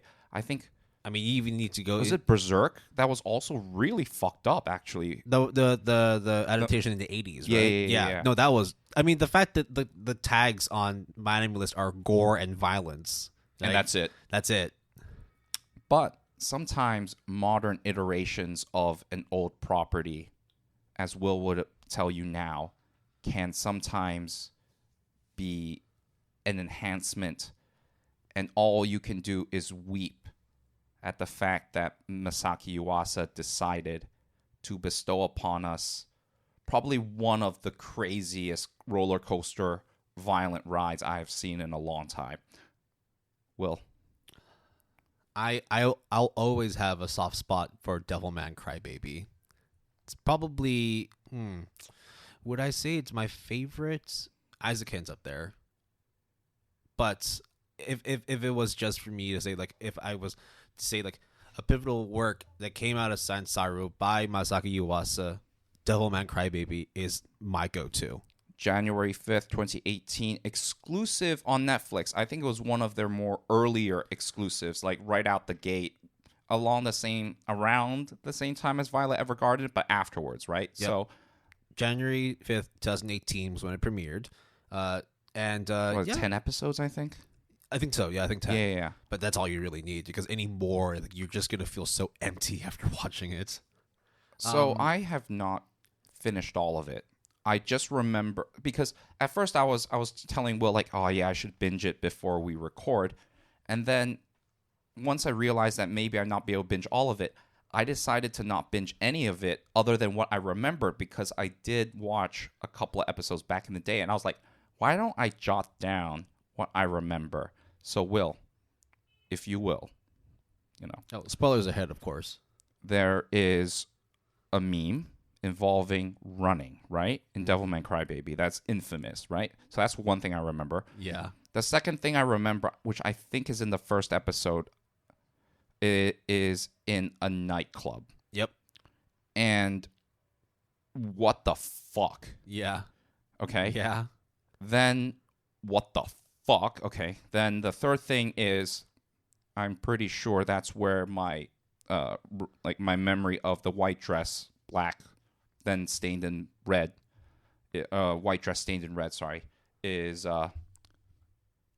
that's where I remember that from. Man, like even just thinking back on the specific scenes of this series. I mean, the last time I watched it was 3 years ago, but like I still vividly remember specific gory and violent scenes that, like, me thinking back on it now, it still like gives me chills. Yeah, and of course, Will and I spent a good amount of time kind of shitting on gore and violence being overused or being excessive.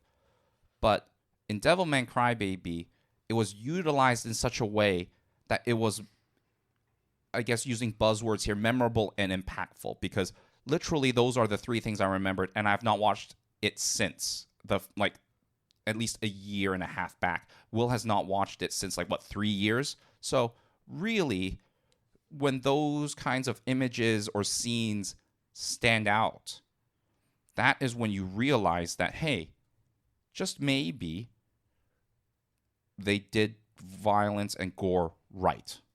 And in terms of it was in a good use of it. It wasn't just done for the sake of whatever. The level of violence and gore for me, it wasn't shocking. What it was emotionally distressing.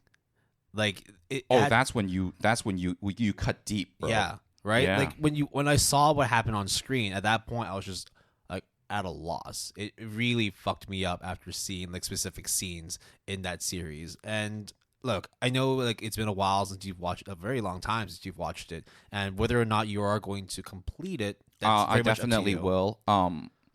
One thing I do remember about that nightclub though is a gratuitous, and I'm using that word explicit. I'm using exactly that gratuitous amount of violence and sex. Yep. And I think maybe this is a weird segue, but the fact that Devilman Crybaby utilizes both violence and nudity and gore in a way that I feel was not only kind of messed up artistic in a positive sense, but also be able to just, it's not just I have tits and guns and blood and monsters, and then cashed in my check and called it a day. No. It was used as a tool to be able to tell a story and convey, symbolism and whatnot and all that stuff. And heighten your senses as well. Yeah. And I think the whole double standard of blood and gore versus nudity stuff, that's been overdone and over discussed by people that have way more qualifications and knowledge than I do. But it's also in anime and manga as well. Yeah. The in terms of and this is not necessarily a deep dive because I don't know enough about the laws and regulations, but censorship in Japan is a kind of weird space. It's a very weird space. I mean, for example, when we talk about all these different shows that have extreme violence, particularly Devilman Crybaby, note that it was released as a Netflix exclusive. It wasn't running on the air on nighttime TV for children to watch. So, how a while ago we were doing that BP episode about what kind of genres define specific decades. And the the isekai and how you're saying discussion? that maybe getting more seinen right? But then of course we talk about how there might be like censorship rules, or there might be like rating organizations, whatever the equivalent may be for TV and media.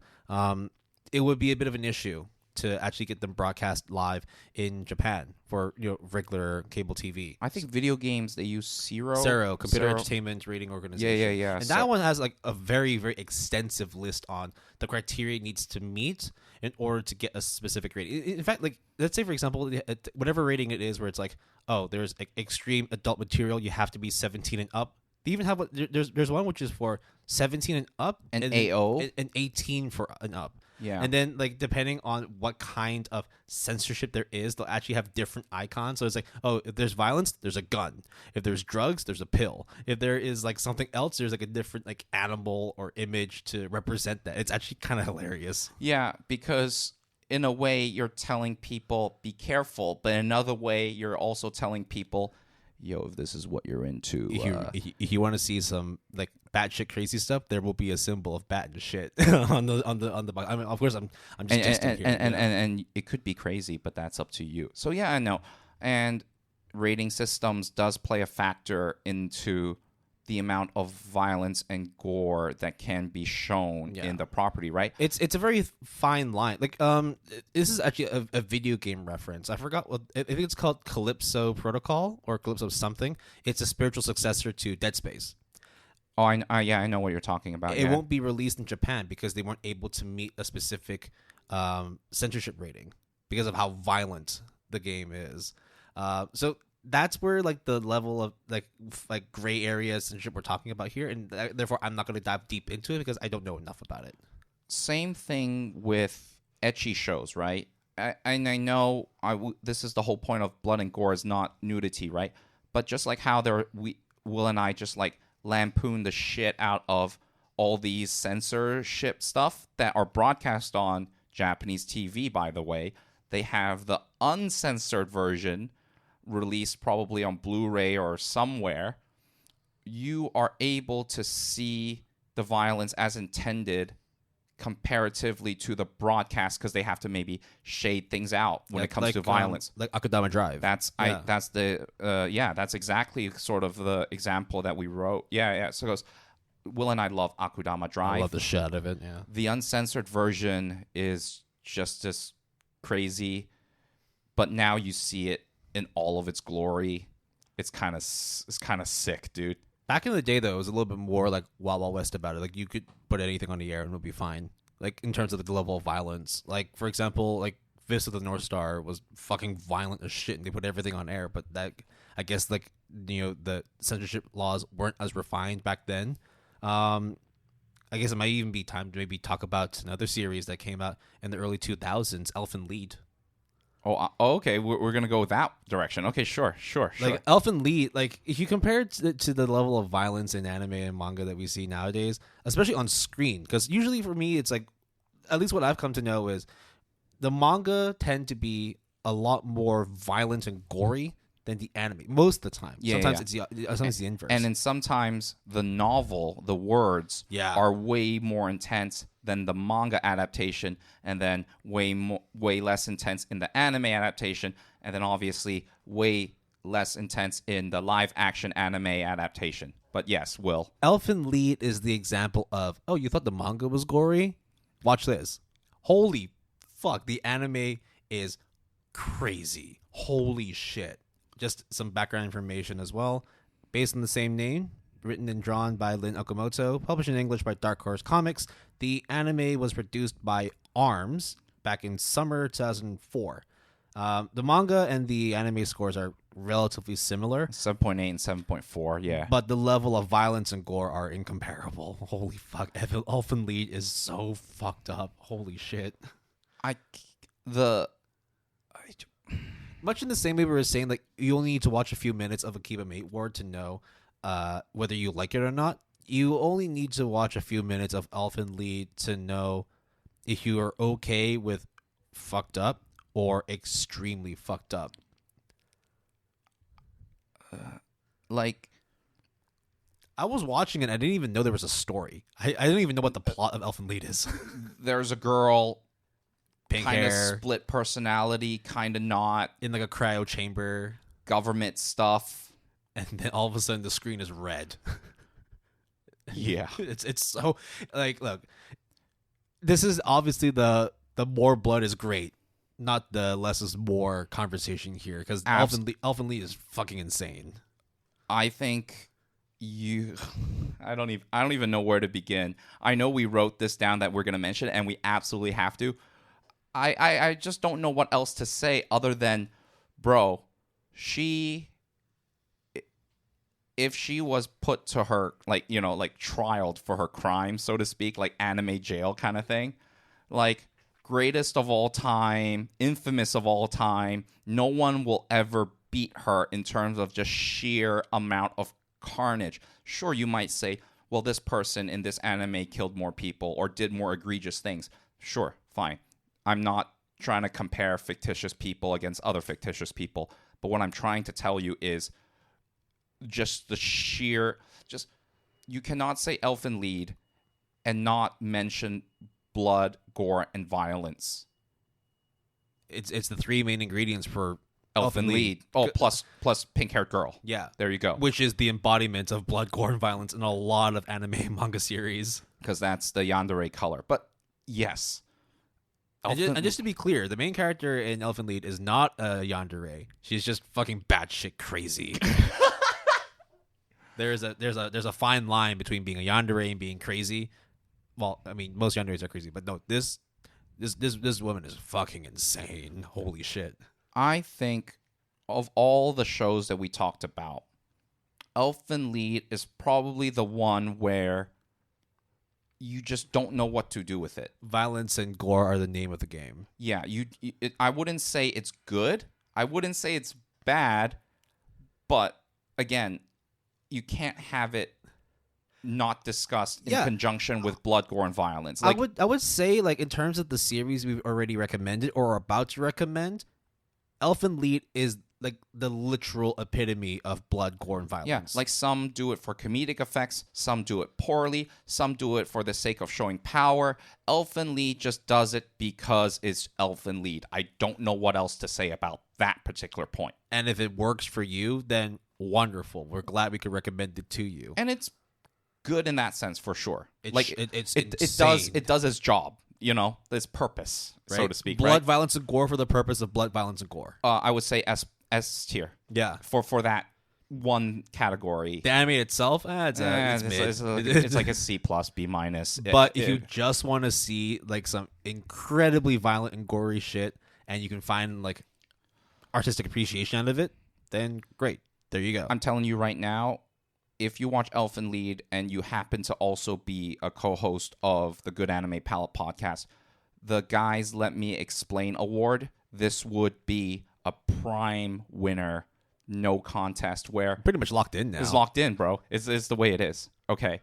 The other one that's less fucked up, but has also a lot of blood and gore and violence, which, again, is also based off of a very old property, is Parasyte the Maxim. Ooh, based off of the manga Parasyte by Hitoshi Iwaki, who did the story and the art, published in English by Kodansha USA, produced by Madhouse. Yay, Madhouse. And premiered in fall 2014.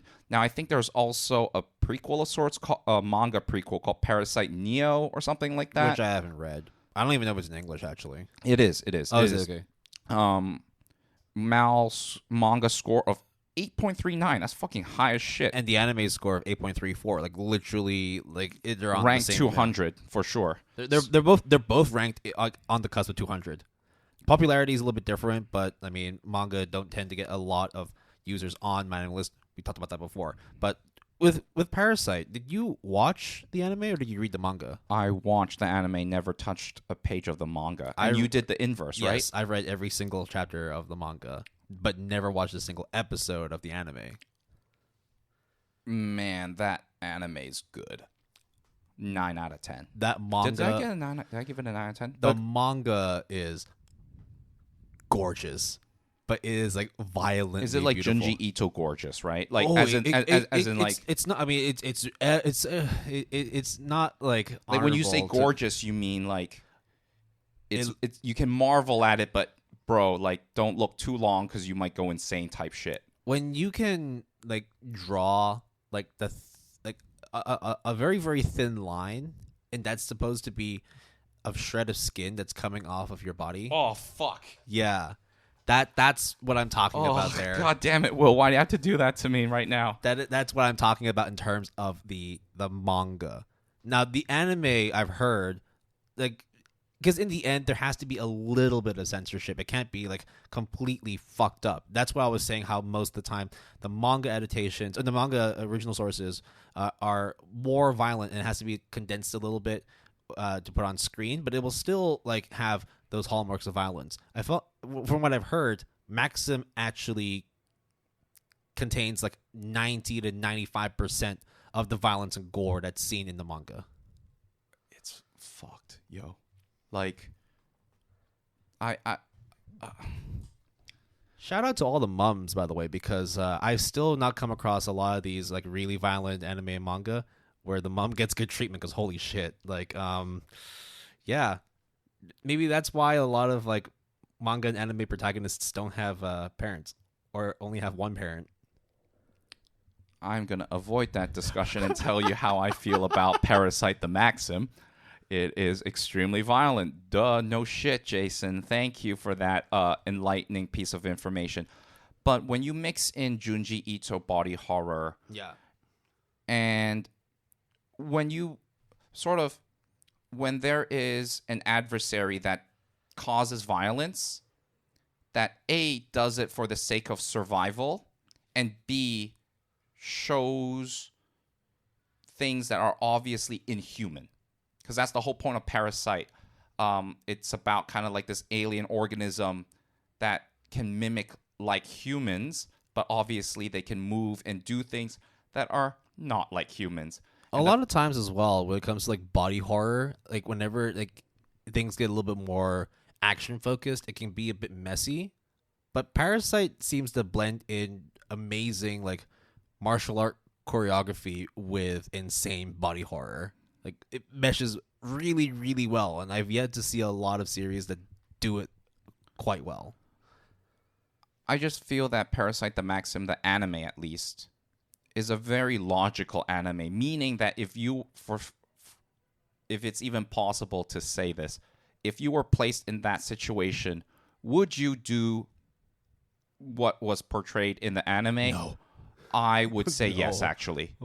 I would say almost universally, if you were that person in that position, you will likely do those things. I mean, yeah, when your fight or flight response kicks in, then yeah, I guess you would default to that. Yeah, and it's just really... Also, one thing I like about the anime is it doesn't necessarily end definitively in the sense that, like, oh, maybe like in the manga there's more content, but they ended on such a note that if that was the actual ending of the anime, which there's no Parasyte the Maxim 2, it's fine. Yeah. And I like that because within that chunk, it was complete. People had their beginning, middle, and end. You got your fill of blood and gore, plenty of it, in fact. You might be full from it. And it has a conclusion, but it doesn't have a resolution, right? It is in the sense that like what was the main conflict has ended, but the world is still really fucked up. Yeah, I mean, as in like, yes, they didn't address potentially all of the things that would affect the world at the very last minute when the anime ended. But for all intents and purposes, it was an ending. At least the main character can breathe a little bit and maybe relax. But it was just really good. They really go to some places that... Man, actually now, what? Thinking back on the last couple of chapters of the manga, holy fuck, that was... Oof. And here's the best part, Will, and I'm not necessarily spoiling anything about this. The last parts of the anime doesn't actually have a lot of blood. No, not at all. In fact, I think the last episode, there is a little bit of blood, like very little.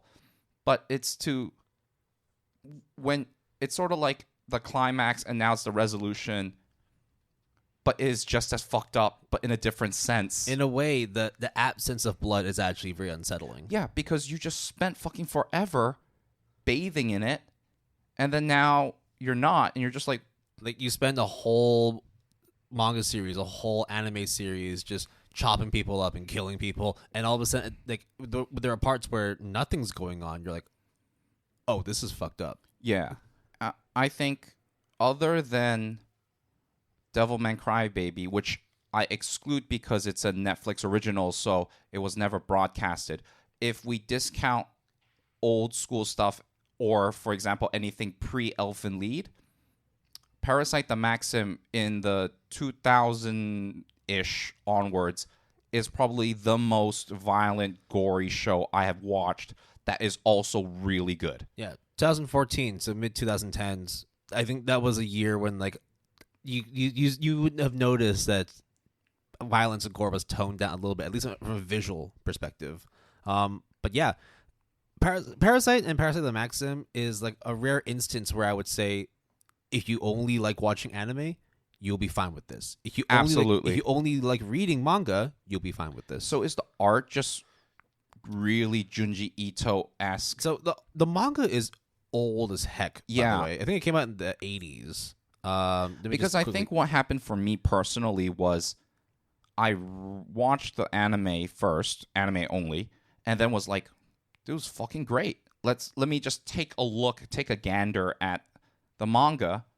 And then when I looked at it, I'm not trying to say it's bad, but it's a very 80s style. Yeah. And whether you like that or not as an aesthetic choice or style is actually a personal, subjective thing. For me, I loved it, but I am also like the first to tell you that visually it does look a bit dated. And I'm telling you that the anime, at the very least, modernizes it, but retains, at least from what Will and I seem to gather, at least if not the spirit, the actual amount of violence and gore that is in the original source. Yep. So Jason wholeheartedly recommends the anime. I wholeheartedly recommend the manga. All in all, it's the perfect package. Sometimes, though, Will, the perfect package is not necessarily just exclusive to one person.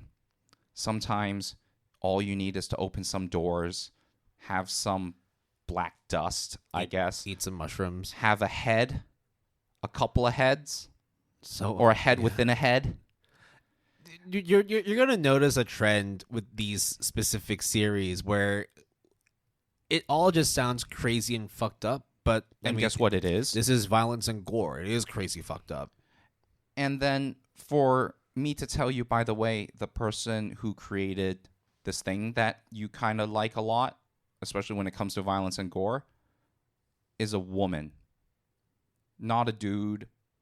Not like who you think. So please don't have these preconceived notions. Like, yeah, we're not like gender gatekeeping here either. I think this is a good example of someone who produced actually two pieces of work among many others that traditionally has been like dominated by male artists and male mangakas. Yeah, for sure. The person that we're talking about is Kyu Hayashida. She did the story and the art for Dorohedoro, and if we have time, which I think we will, to go into Die Dark, but mainly it's Dorohedoro, which is based off of the manga of the same name, published in English by Viz Media. It's complete, and Will read all 23 volumes. It is produced by, surprise, surprise, MAPPA, and premiered in the winter 2020. It was a Netflix exclusive. I think they also have some like 6-episode special or something, but unfortunately no season 2. I don't think it's going to happen, honestly. The Mal source score for the manga, it's quite wide, this one. 8.68, but the season 1 is 8.06. So yeah, it's massive in terms of being ranked 56 of all mangas and 504 out of all animes, but it's still, anything above an 8 is crazy good. Yeah, the main criticism that I think people had for the season, which is so far the only season, is how it ended. That's basically it, because it leaves it open enough for a season 2 to come out. But it's like, you know how like a lot of series where they make their first season, they have the ending to a point where it's like, whether or not they have a second season lined I up. hate that. It's either like, okay, because you a lot of times you can watch a series like it's self-contained within that one season, and if there's nothing else that comes after it, it's like, okay, well, at least they tried. But this one is like they made it to seem like there is going to be a second season, and everyone just kind of just blue-balled. Right. Like, I understand the financial or planning feasibility that comes with not knowing for sure or being able to commit multiple seasons when it might not be beneficial, right? Then it's also Netflix as well. I also understand the generic kind of ending of a one season or one cour of anime being like, oh, we are technically right back where we started, but we either have more people or we have grown or we have bonded. So we were in kind of the similar situation as the very beginning, but now with different tool sets and contexts, right? I understand. I think it's a really lame cop-out, but in general, I give that a pass, right? Yeah. But just read the manga, guys. I don't understand how to describe Dorohedoro. Like, if I cannot describe the carnage of Elfen Lied, to even explain to you what Dorohedoro is about. I mean, you said it, right? Doors, mushrooms, black dust, heads, magic. Heads within heads. They're eggs, I think, at one point. They're mushrooms. So weird. But it's so good. Do you like dumplings? I guess you do. And I don't mean it in like, oh, they're made out of human meat or whatever, because I think that's a horror story. No, it's just no, it's just real dumplings, like dumpling store, like gyozas. Yep. But reptiles. Yeah, anthropomorphic reptiles. Girl that is kind of crazy. Jacked as fuck. Actually, every character, man or woman, are like fucking ripped. Masks. In suits. Baseball. Bro. Like baseball? Every anime has a good baseball scene. Dude, like who would have thought that there would be a baseball scene in fucking Samurai Champloo? Right? Like there's a lot of everything in this, and it is like high octane, crazy batshit like insanity. But if I can't convince you to read or watch Dorohedoro, watch as I try to convince Will yet again to finally read Die Dark. To read Die Dark, which is also by Q Hayashida. It is her latest manga series, published in English by Seven Seas Entertainment. 4 English volumes are out currently. Raw score of 7.82, so not as outstanding as Dorohedoro. I've read all 4 manga volumes. It is it's like, well, I think Die Dark may never get an anime adaptation. In the sense that it's too hard, bro. It's like that's kind of how I feel about the rest of Dorohedoro as well. Here, let me tell you, and I guess if you want to worry about a super minor spoiler about Die Dark. To be fair, if I've read and loved Dorohedoro, I'm pretty sure like I know what's gonna happen in Die Dark. Well, let me try to convince the listeners with a very small nugget of information, okay? So, it takes place in space. Sure. I mean, fine. Spaceships, whatever. How they operate, the main character, how they operate the spaceship is through a dog. Okay, fine. No problem. It's just a small little dog. You have to plug it in order to, the system from the dog to the system of the ship. How do you plug it in, Will? How would you plug it in? How would Q Hayashida, her brand of humor, plug it in such that the connection between the dog and the ship is connected? Well, she makes use of a lot of heads in Dorohedoro, so I'm guessing it's the opposite side. Bro, you got it. The butthole. And guess what? The main character spent at least 2 to 3 panels laughing at that. And then here's the best part. You ready for this, Will? This is the icing on top of the icing. Even the dog laughs. Isn't there a character named like Nikuman or like Pork Bun or something like that? Bro. Marinara meatball subs. Marinara meatball, that's it. Marinara meatball subs. Spaghetti subs, bro. That's Don't put me on the spot like that when you know I can deliver, bro. Man, I mean, like, No, I'm just kidding. But it definitely sounds like something I would absolutely look. I mean, it goes without saying, if you like Dorohedoro, you would also like Die Dark. one of the characters is just called Death.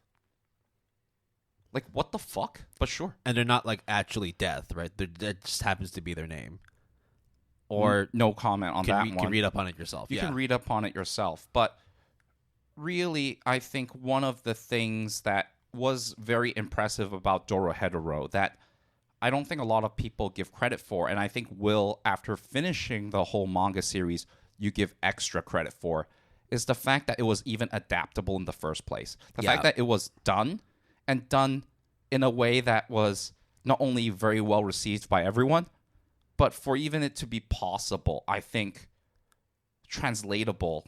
I know it's like, oh, it doesn't sound that hard. And also the fact that, like, we also talked about fucking Devilman Crybaby, and that was, like, insane to adapt. But there's also at least that was, like, an artistic choice. And there's also a reason why there was only 10 episodes of it. Yeah. Right? Because if you're to adapt any more, at that point, you're really, like, walking on thin ice on, like, how far you can take the level of violence and gore. Because let me tell you, with the manga for Dorohedoro, yeah, it goes up, like, several notches. And that's why, like, personally for me, it's probably why I won't get a second season.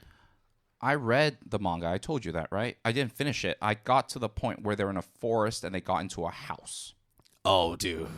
I'll just say that. That's not really spoiling anything, right? No. I'm saying, like, you're going to get into some really fucked up shit later on. I stopped because it was kind of fucked up at the moment. And I kind of was like, I don't need this right now. It's pretty good, but I don't need this right now in my life at that time. I mean, sure, I'll resume it later, but which I haven't yet, but I do intend on. But yeah, I got to the forest and the house, bro. If that doesn't sound ominous as fuck, well, guess what? It's not ominous. It's just fucked up. But you should read it because it's actually really good.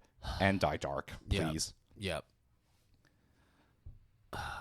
We actually spent a lot of time recommending stuff this time around rather than going kind of all scholarly, conceptual about it. Because there really isn't much else to really say that not has been said before. We defined what the words are. We at least from our perspectives explain why it's an interesting genre, or at least like a theme that people like get into, and then we go into some of the stuff we like that have a lot of violence, blood, and gore. Because we don't want to just mention fights.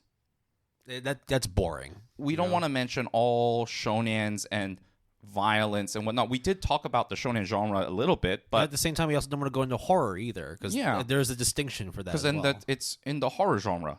Just because there's violence and fighting, like Tokyo Revengers, for example, or I don't know, Kengan Ashura, are you then telling me that they are what you would recommend when you think of violence and gore? Exactly. In terms of like martial art fighting, yeah, for sure. But if it was a martial arts or like an action shonen that didn't have violence, then what's going on, right? Yeah. Then you're going into some real niche subgenres there. Yeah, or you're just Baki. But the point that I am trying... Oh, wow, yeah. Now that you brought that up, if you want to talk about violence and gore, fuck Baki.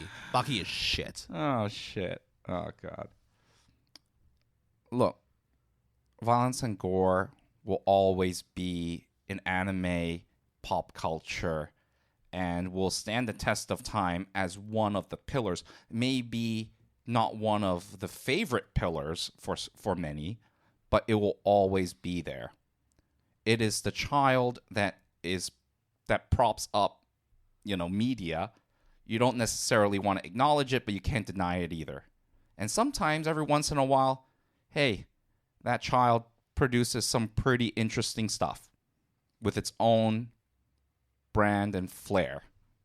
And just as I think it is right to denounce violence in general, I think also it is fair to say violence and gore, there are good and bad cases of handling it. There's always, and less is more, or more can also be a good thing. There really is no in between or an absolute. One thing is absolute, though, at least according to Will, Baki is shit. And I fucking hate Baki. And Inuyashiki Last Hero I think is shit, but I still gave it a 7. I get it. And violence and gore is not the answer, but There's before you do go. Oh into shit! Fuck! It's more just a correction because Did I fuck up? No, for me, because earlier I said good. Calypso Protocol for that very violent video game that got banned. It's actually called Callisto Protocol. Oh, but so within that span of time, someone dinged us on this already? No, I just needed to check. But it was also banned in Japan because of new, stricter standards for violence in the country. But that's within Zero, so computer entertainment. So whether or not that will then have any effect on like other media, specifically anime and manga, we don't know. But this could be like a precedent for maybe less violence or more censorship in violence in anime and manga.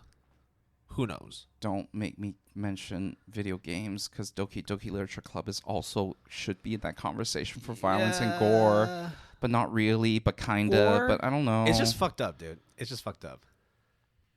And you know what else is fucked up, Will?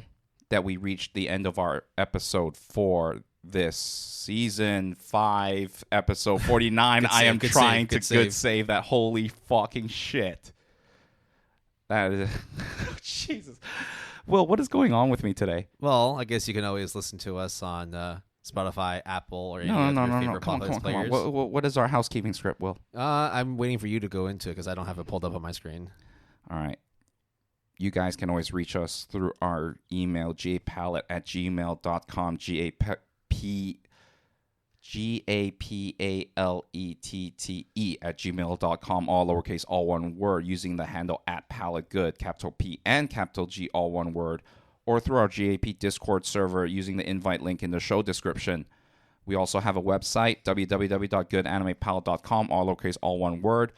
We are trying to update it. I'm trying to update it, trying to figure stuff out, but it will always have our latest episodes and info on there. Music credits for this episode, brand new music themes. Our intro music is Inuyashiki by Hasten. Our break music is Botai by Oi. And our outro music is I Don't Mind, the instrumental version by Particle House. You can support the music artists we feature by listening to Spotify, Apple Music, or various music listening platforms. And just to let you guys know, our royalty-free music was provided by Epidemic Sound. If you're interested, you can sign up using the referral link in our show description. Terms and conditions apply. My dude, Will. We decided to, wake up one day in the beginning of 2023, and we chose violence. We chose violence to start off the year. Because guess what? I'm not all locked in here with you.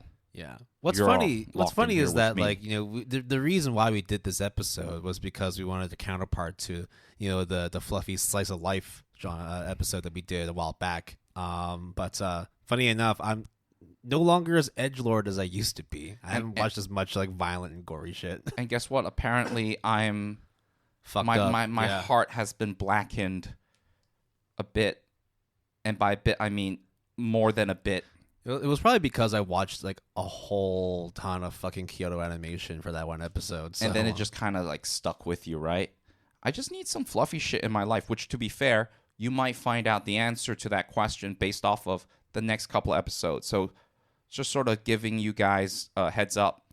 We will very likely, in fact, almost certainly, catch up everyone on the winter seasonals. Winter 2023, new year, new anime season. It's going to be a very interesting episode, actually. Because I'm not quite sure how the direction that season is going to go. Will is going to concede yet again on the seasonal bets. We may or may not, probably not, because we ran out of time to do any seasonal bets, so I got to keep my streak ever so longer.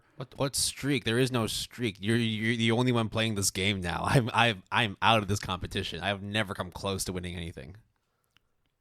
Funny enough, though, Will, you got close. Only afterwards. If we were to actually do a retrospective and look back on all the previous episodes of the season we did, seasonal bets, I do wonder if I had more time, would I actually have won? But that's not the point of the bet, right? But what is the point is we will also do a year retrospective of 2022 at some point in the very near couple of episodes. So spent a lot of time putting together those sheets. Dude, that was legit solid work. I'm proud of you, man. Can't wait to do that episode.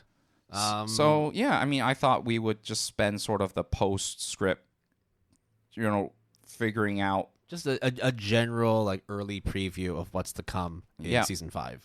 We welcome all listeners, new and old, anything in between. Happy 2023. Go nuts. Good health, good wealth, good anime and manga. Is that? Yeah. Yeah. Or, I mean, okay, Rock solid. okay, fine. Light novels and visual novels too.